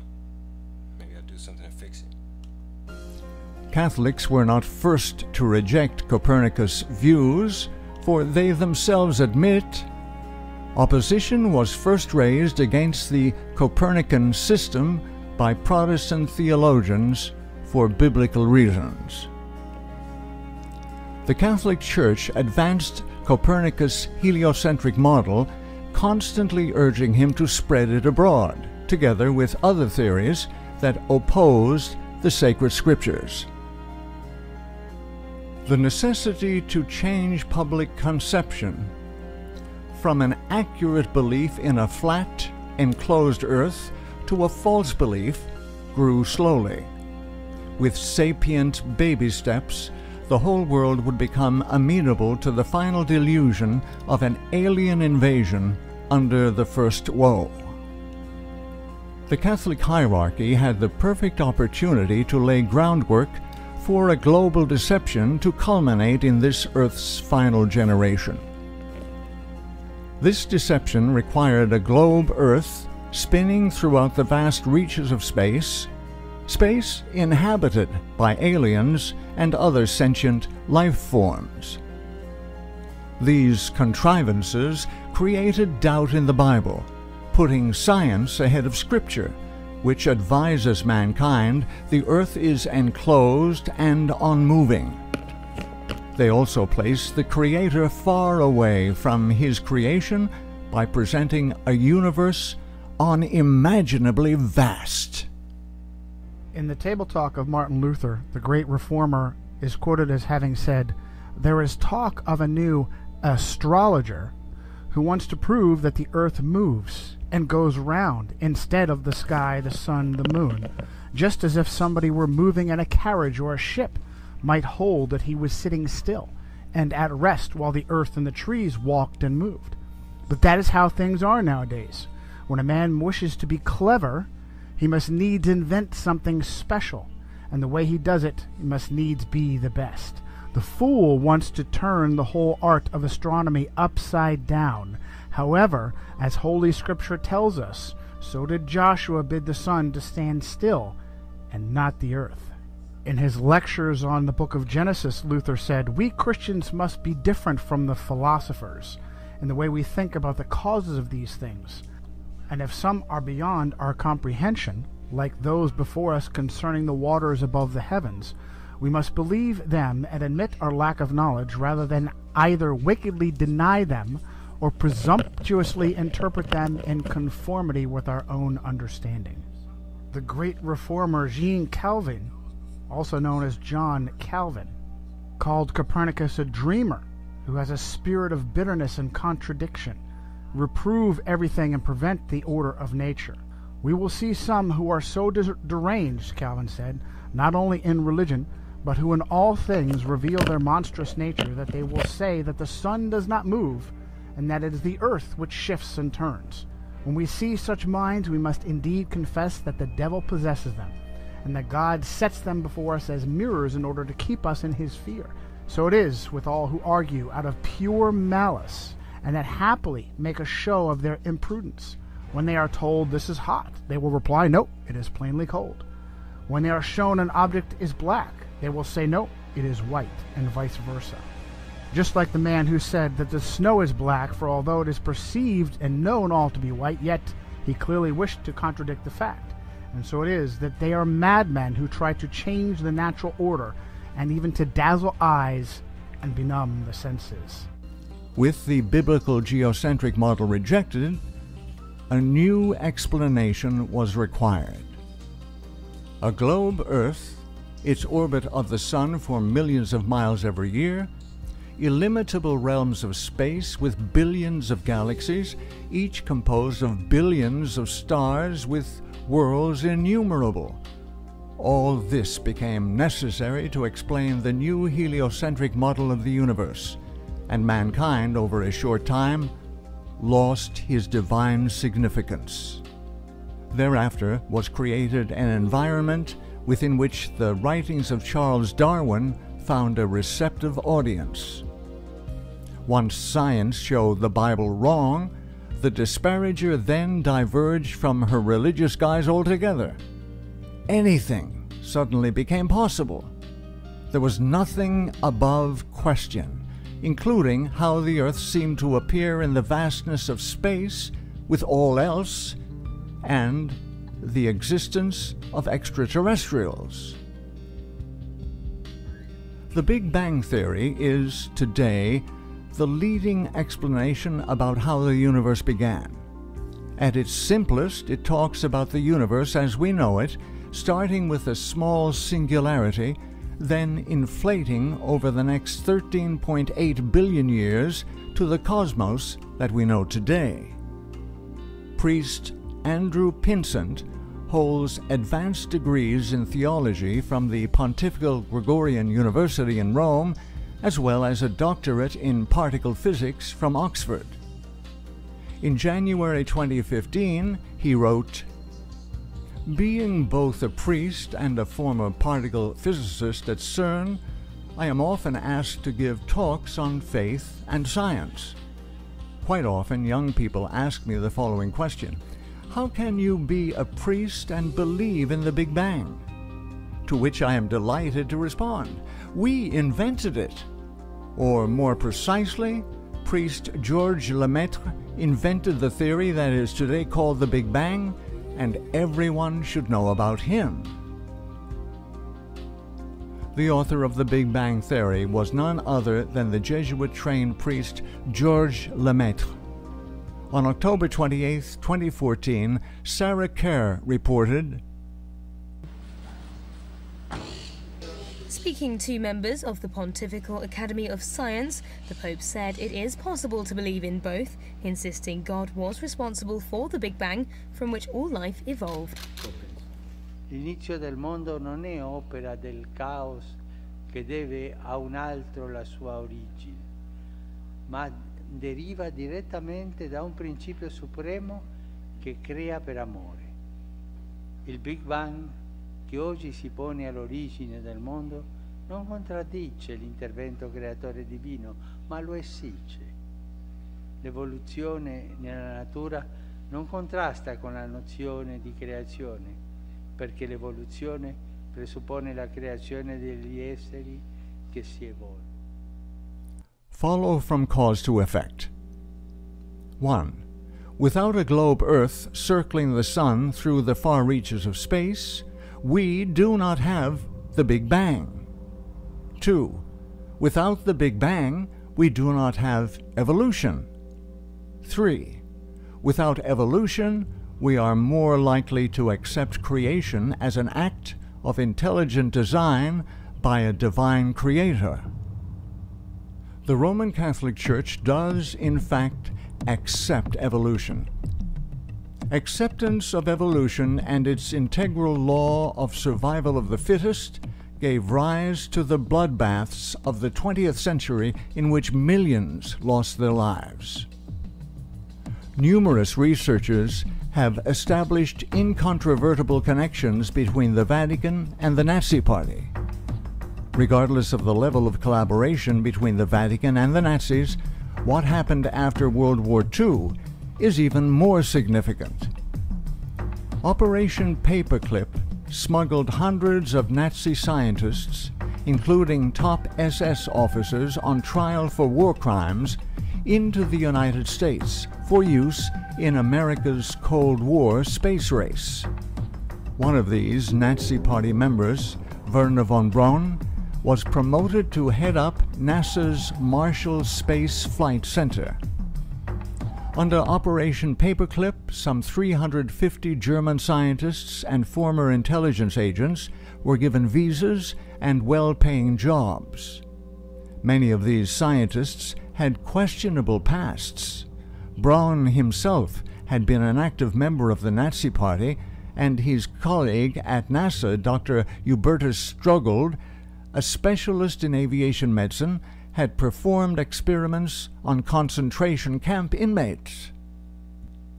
The purpose of this massive and illegal undertaking appears to have been for the establishment of a worldwide authority on all things relating to space and astronomy.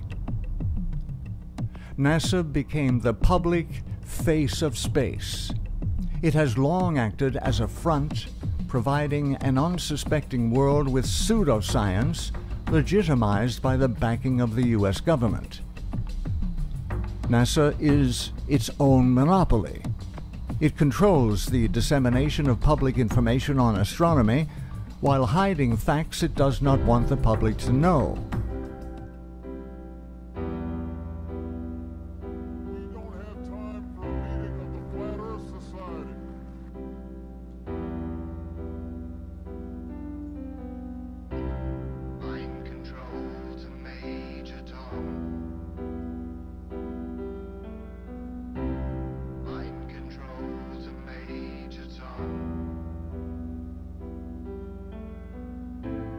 Hang the green screen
many countries and universities have observatories, always it is the statements, photographs, and discoveries of NASA that make the news headlines.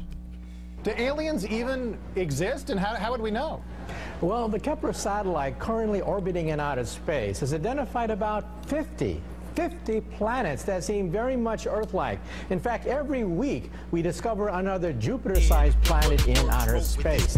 With NASA in charge of the flow of astronomical information to the public, it appears the Vatican has remained a central player in the truly accurate astronomy not being released to the public. For hundreds of years, the Vatican has owned more telescopes and observatories than any organization, private university, or government. NASA and the Vatican jointly own Lucifer, the world's largest binocular telescope. Just tuning in. According to the official Vatican website, the Vatican Observatory is one of the oldest astronomical institutes in the world. And yet, where are the photographs? Where are the news releases of the latest discoveries? Precisely what have the Jesuit astronomers been doing for the last 500 years? Only they know. NASA's public release of information promoting the idea of an expanding, thus ever larger universe of incomprehensible size has led to the supposition there must be alien life on other planets. After all, if the Big Bang produced life on Earth, why couldn't intelligent life have evolved elsewhere? And we've been hearing a lot lately about dozens of other habitable planets being discovered, and today NASA is hosting a discussion panel about these habitable planets that are just a short, 10, 20 or so light years away from us. So RT correspondent Megan Lopez joined us earlier from NASA, and I first asked her if we were close to finding another life form in our solar system.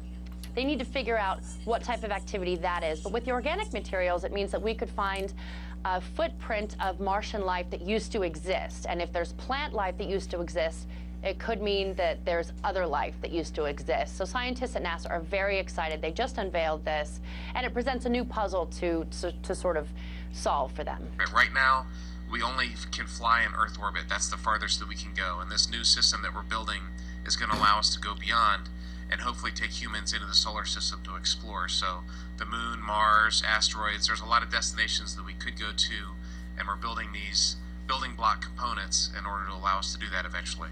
I'd go to the moon in a nanosecond.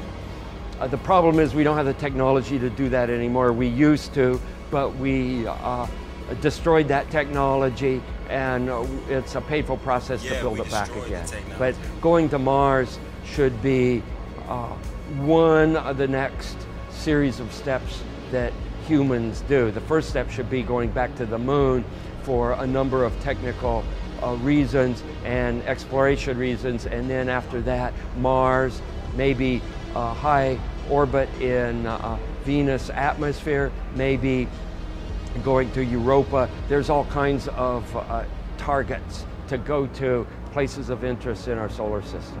The only limit to a human future is in our own imaginations. Could be flat, could not be flat. There could be 12 continents. How would you know? That's a matter of how we draw it up. But I feel like with the world, with the Earth, when you stand back and you look at the horizon, you can see curvature.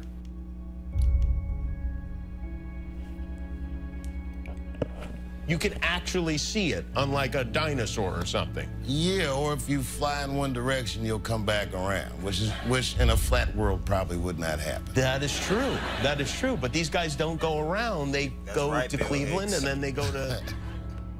With me now, Bill Nye, CEO of the Planetary Society, and of course, the science guy. Good to have you, Bill. Good to see you, Craig. Todd Aiken says believing in evolution requires faith. Paul Brown says it's a lie from the pit of hell. It lies straight from the pit of hell. What goes through your mind when you hear things like that? Well, first of all, I, as a science educator, have failed.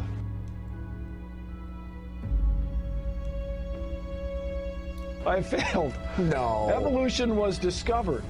It's not something people made up. It was discovered, and the evidence for it is astonishing. It's overwhelming.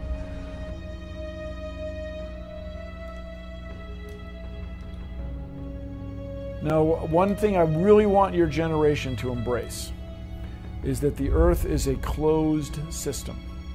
We cannot leave the Earth. There's no place to go. There's no place to throw your trash. No telling what happened to Dave And I Chappelle. wouldn't be surprised if maybe not you, but your kids develop ways to mine our landfills. Chappelle We got throw buff. away so much valuable stuff right now, especially raw materials. I may be wrong, of course. Always may be wrong. How do we know? How do we know? Chappelle got buff. That's what happened, Tara. We don't. It's flat. Okay. Glad we established first that. on HuffPo. So, no, here it is. Here it is. If you are small, as we are as humans, and that is the entirety of your, and that is the source of your understanding of the world in which you live, then of course the world looks flat. That's not any different from being a child watching television and is presuming that the people you see on TV know you. They don't know me. Well, if you're a little child, you think they do know you because you are the center of your own universe. And to mature out of that is very hard, not only when we grow up as humans, but also as we grow up as a civilization. To realize that the Earth is not flat and that it's round means you're not in the center of the Earth. Some of the earliest civilizations we have records of were in the Middle East. Center of the Earth. Okay. Didn't he mean universe? And that whole area is called the Mediterranean. He meant universe. Mediterranean translates to Middle Earth. The people lived there were sure they were in the middle of the Earth. That can only be true if you think Earth is flat. Well, we have many lines of evidence to show that Earth is round, including Apollo photos of the round Earth. Yeah, the photos are so accurate. Of course, is you got into kind of a battle on Twitter about that a while back. The photos are just so accurate. It wasn't a fair battle when you know you're right and you know the other person's just completely regressed in their thinking. I only jumped in because there must have been an overlap in the Venn diagram of the followers that I have on Twitter and the followers that B.O.B. had on Twitter. And I don't know how big that overlap is, but it was sufficient for people to come to me and say, you know, B.O.B. is saying Earth is flat. You got to stop him. Say something. Save him from himself. And I'm saying, what? Save him from himself. And so, and I would have left it alone because I don't have time for this until I saw him saying, I use physics and math to show that Earth is flat. Now, those are fighting words.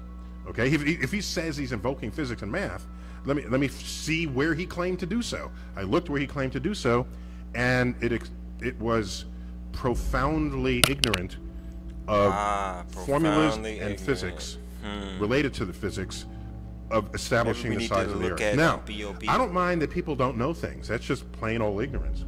Ignorance shouldn't be thought of as a bad word. All right? Ignorance just simply means you don't know. But if you don't know and you have the power of influence over others, that's dangerous. If you don't know and you don't know that you don't know, that is particularly dangerous. And so I don't blame B.O.B. and I blame the educational system that can graduate someone into adulthood who cannot tell the difference between what is and is not true about this world. Oh my God. Yeah. Neil needs to be.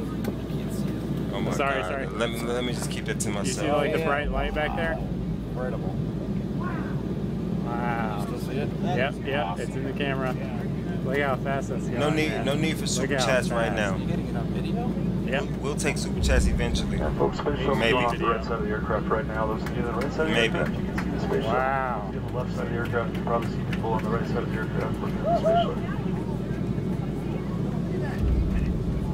If people want to donate to me, give to me, they'll let me know. Plane's gonna tip over. They'll let me know if they want me That is remarkable. I've never to do something differently, or if they want me to upgrade something. Yeah, but I've never seen it from the air. Yeah, that's incredible. Then they'll send money. They send money, and I'll upgrade. Come on, they're right, buddy. If they want me to broadcast in a higher? Can you still see okay? At a higher rate? Thank you. They'll send money. And if they really want to send money, they'll contact me. They'll reach out to me. No need for super chat. We're not begging.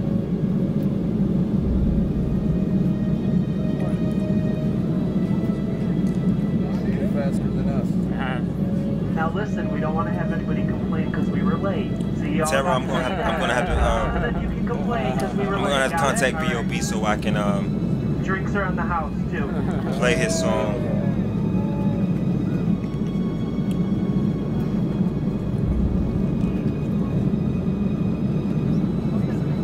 Yeah, pan over real quick so I can get a full shot of the ground.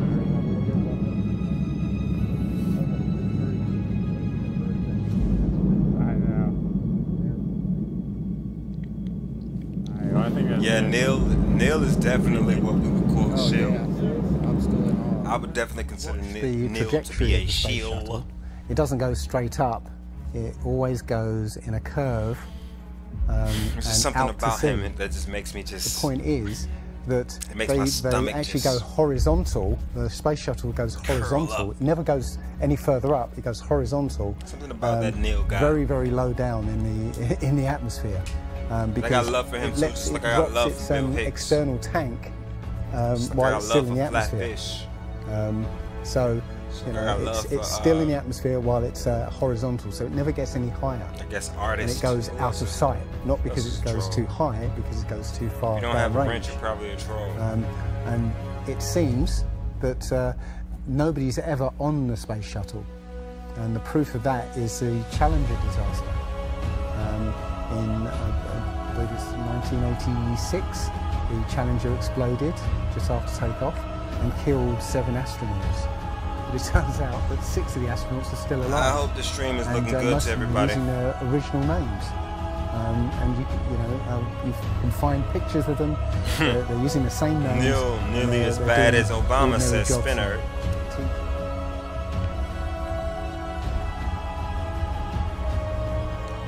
Says my man Spinnert from down under. Remember Spinnert? No, one thing I To really help want me your figure out generation this to embrace Southern crux thing. is that the Earth is a closed Hope you like system. my Australian accent. We cannot leave the Earth. There's no Maybe it place doesn't to sound go. all that authentic, but I think it sounds relatively authentic. So where's the edge? Oh, I'm from the land down under. And why not? Who's to say that there is an edge? I just and don't why live there assume now. there is one? And when I was Is living it there, because when we are I didn't introduced do to the idea more of a due flat Earth, diligence it's to always figure out depicted like this? what stars I could see? All in good humor, Spinner. In the I love currently most I love accepted the model, Australians. Antarctica is not a continent, but a 360-degree land mass The made up Australians of are ice awesome. that holds the oceans within. When we look at a Gleason's map And I don't think from that you're all 1892, criminals. that states at the top that it's At least you're not, scientifically Spinner. and practically correct, as is. Neil ain't real, says Terraplane. Neil We ain't see this real. Antarctic ice rim. The Gleason's map is basically an azimuthal equidistant projection, which can be traced back to the year 1000. Pretty big word there, azimuth. The AE map is equidistant. also an official map of the United States Geological Survey, the USGS, and the official logo for the United Nations. The oldest known globe in the world is from 1492. This is something you need to keep in mind because many people argue that the azimuthal equidistant map is just a flattened out version of the globe, when in fact the globe is just a rounded version of this true world flat map. If the flat map came first and it has the ability to convert into a globe without any problems whatsoever, then that should tell you a little bit about how this globe deception was achieved. Now, back to if there is an edge or not. There is no proof that there is an edge past the Antarctic ice wall, but it is speculated by many that perhaps the plane that we live on is either extremely expansive or it's possibly endless. In these two scenarios, it would be logically assumed that more land is being hidden from the general public.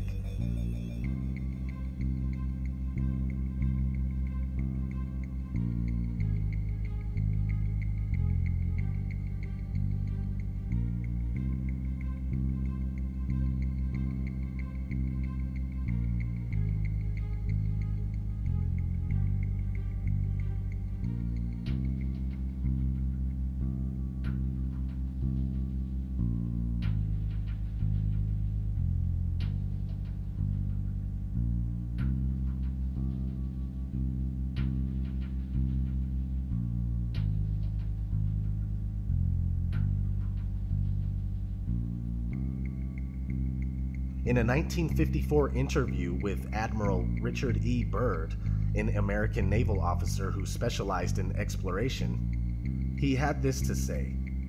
But strangely enough, there is left in the world today an area as big as the United States that's never been seen by a human being.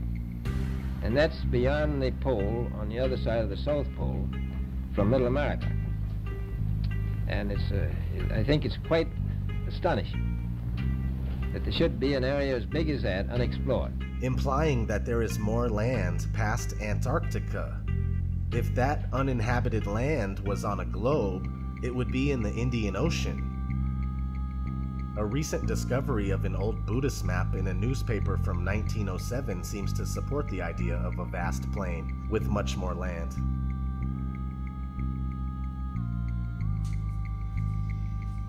Where does the sun go if the Earth is flat? Well, the sun neither rises nor sets, but travels in a clockwise circuit from east to west, and only appears to rise and set due to perspective. The sun disappears at the vanishing point of human perspective on the horizon, where the ground meets the sky, and since the sun is not 93 million miles away, I repeat, not 93 million miles away, but much closer and smaller, the light emanating from the sun only illuminates about half of the flat plane at once as it makes its daily journey. Spinner says, I see the moon a lot of times throughout the days here as well. Alright. Terraplane says, I would say Georgia. Where are you at, Llewellyn von Hellen? Spinner says Georgia. Sure, why not? Georgia's a nice place.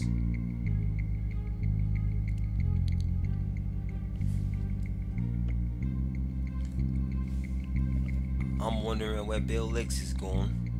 Where's Bill Licks gone to?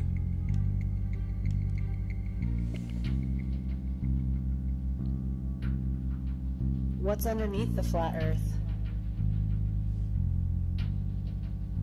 This is obviously an unanswerable question, since the assumed edge has never been known to be reached. But many people suppose that whether the Earth is round or flat, that either way, it still must be floating in the middle of outer space. But the idea of outer space goes out the window with the round Earth theory. Many religious texts support an immovable Earth that has its foundations on which it is laid, and its pillars by which it is supported. We simply don't know, but we do know that the Earth is obviously fixed in place, as we can tell by our everyday experience of non-movement. What we see in the skies above are illuminated objects making circles around us just as it appears. Whatever this place may be, it's the center of all we survey. Some say that the Earth is the floor of the universe. In the ancient Hebrew conception of the universe, we are surrounded by the waters above and the waters below, known as the Great Deep. I don't know. 30 minutes to go. The deepest hole ever drilled into the Earth was a total of about 7.5 miles. The very core of the Earth is nothing more than wild speculation, if not another malicious lie. So what's under the Earth? That remains a mystery to us all. But another thing that you can research is what's inside the Earth. Multi-billion-dollar deep underground military bases known as DUMBs. D-U-M-B. I need to send you guys a link so you can join in. I want to hear your voices. Your voices. Your voices. What about ships and boats disappearing over the horizon? This is also due to human perspective. They don't go over the horizon, they go into the horizon, moving beyond the limit of our vision and past the vanishing point. But the ships and boats are easily brought back into view with a pair of binoculars, a telescope, and any camera with a good zoom lens. I hope everyone is enjoying the stream. I think we have a little bit more time. Terraplane, pass it, bro. Sir, I wish I could pass it. Wish I had something to pass. Actually, no. I'm A great question to ask yourself is why can't we see noticeable curvature from 120,000 feet up? But many people claim that the supposed curvature can be seen from the ground by watching boats. It doesn't make sense. I'm motivated by spinet. Speaking in an Australian accent. And what about all of the pictures Why of not? Earth? There are not many Australian flat earthers out there. They are all clearly computer-generated images.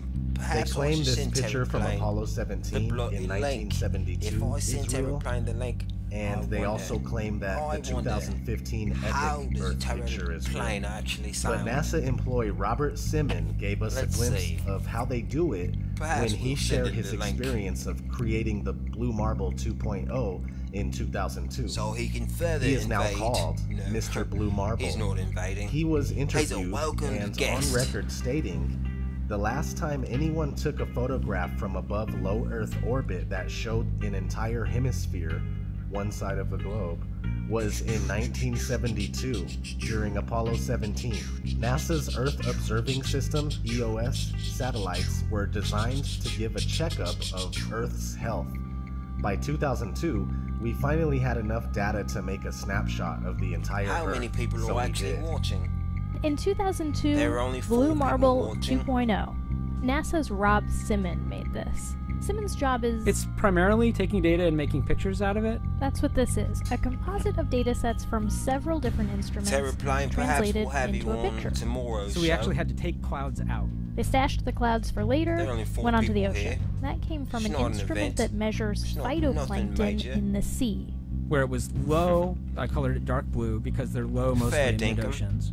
And then Fair where it's a little dinkum. bit higher, it was like a little bit brighter green. Then add the clouds back in. There's a small problem with it because there's a very slight gap in between each orbit. So some of those are painted on. It is photoshopped, but it's has to be. Then There was another layer to sort of simulate the atmosphere. And then there's this little bright spot. It's called the specular highlight. So it's the reflection of sunlight off of water. Those are the pieces, but you can't just slap them all together. It just didn't look realistic. It looks kind of flat, or the clouds are sort of too see-through. So I just hit Command Z a lot. There's artistry to creating the world. What I imagine it to be. I certainly Unfortunately, like I'm to not an have astronaut. terraplane I've on. never been to space. I'd love to have Bill but Hicks on. I've looked at I these images sincerely over doubt and that over Bill again, Hicks would ever trying click a to link. sort of get the essence of it. It is photoshopped, but it's has to be. like to It is hear. photoshopped, but it's like to hear. has to be. It is photoshopped, but it's has to be. Terraplane. It is photoshopped, but it's Presenting all the way from has to be. H-Town.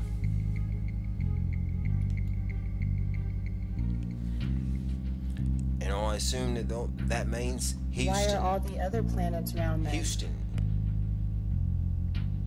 Alright, where's Billy from? Right, I'd like to know where Billy's from as well.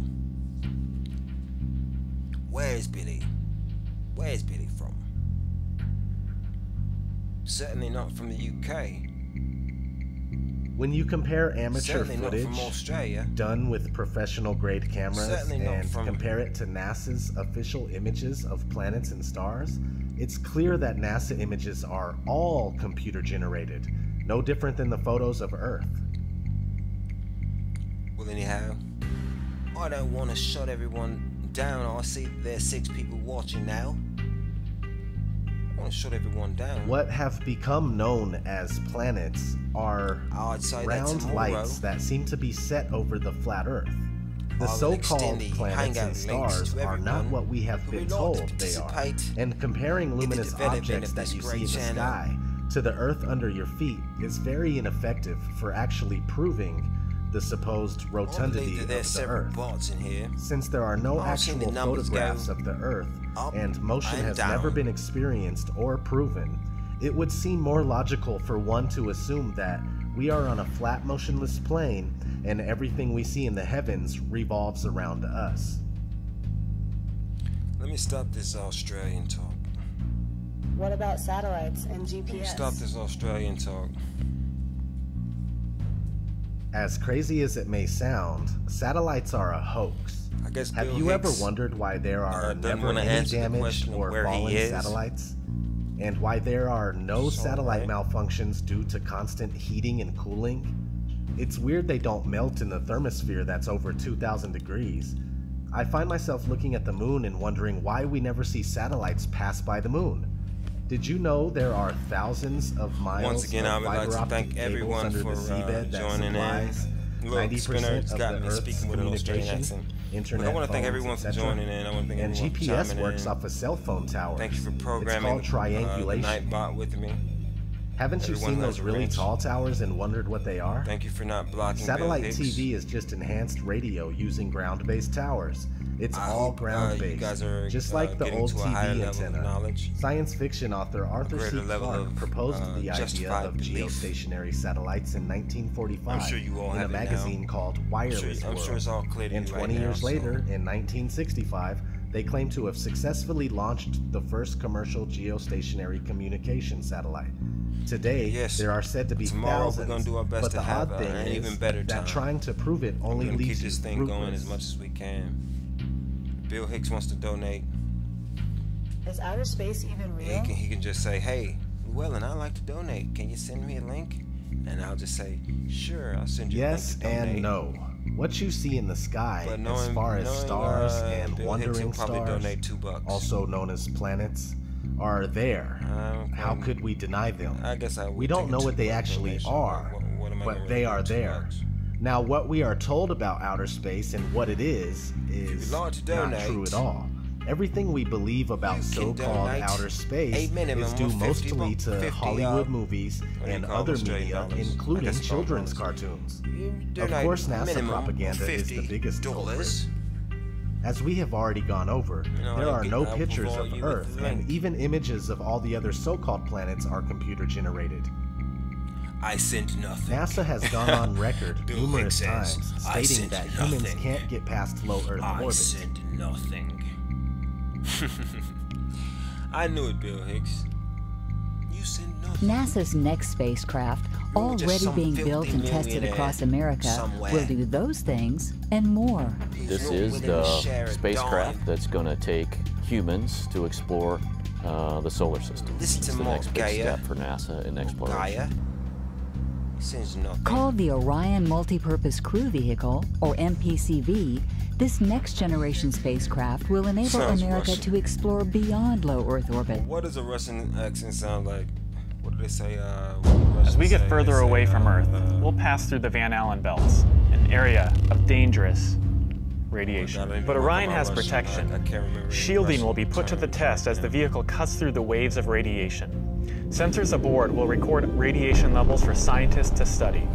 We must solve these challenges before we send people through this region of space. Look, people, I've stayed longer than I was going to stay. Plan that NASA has is to build a rocket called SLS, which is a heavy lift rocket. It's something that is much bigger than what we have today, and it will be able to launch the Orion capsule with humans on board, as well as landers or other components to destinations beyond Earth orbit. Right now, we only can fly in Earth orbit. That's the farthest that we can go. And this new system that we're building is going to allow us to go beyond and hopefully take humans into the solar system to explore. So the moon, Mars, asteroids, there's a lot of destinations that we could go to, and we're building these building block components in order to allow us to do that eventually. Friday March is second in command, all right. And unlike the previous program, we are setting a course with specific and achievable milestones. And I will catch you on the flip side. Early in the next decade, if you'd like to continue a set this of video, crewed flights will test and prove the systems required for exploration beyond low Earth orbit. Low Earth orbit is supposedly between 99 and 1,200 miles away. The funny thing is that they say the moon is over 200,000 miles away. How did we make it so far in the 1960s and 70s if we can't do it today? Also, the International Space Station, just like everything else brought to us by NASA, is a fake Freemasonic hoax, completely fabricated and done with special effects, models, pools, zero-G planes, and various other camera tricks. Who else came? Let's see. How is circumnavigation possible on a flat Earth? Is that all who showed up and actually Very chatted? easily. So you can travel east and west directions to ultimately end up right back where you started. The face of the Earth looks similar to that of a clock. In fact, clocks were most likely designed after the true appearance of our world. If you follow a compass east for long enough, you'll make a full circuit. Same thing if you travel west long enough. As we've already gone over, the flat Earth map that was around before globes were easily converts to a globe. So everything you believe you are doing on a globe is actually taking place on a flat Earth. Until then, good night, my friends. How come the moon is upside down in the southern hemisphere? Good night. Or should I say, buena noche. Buena noche. This is another very simple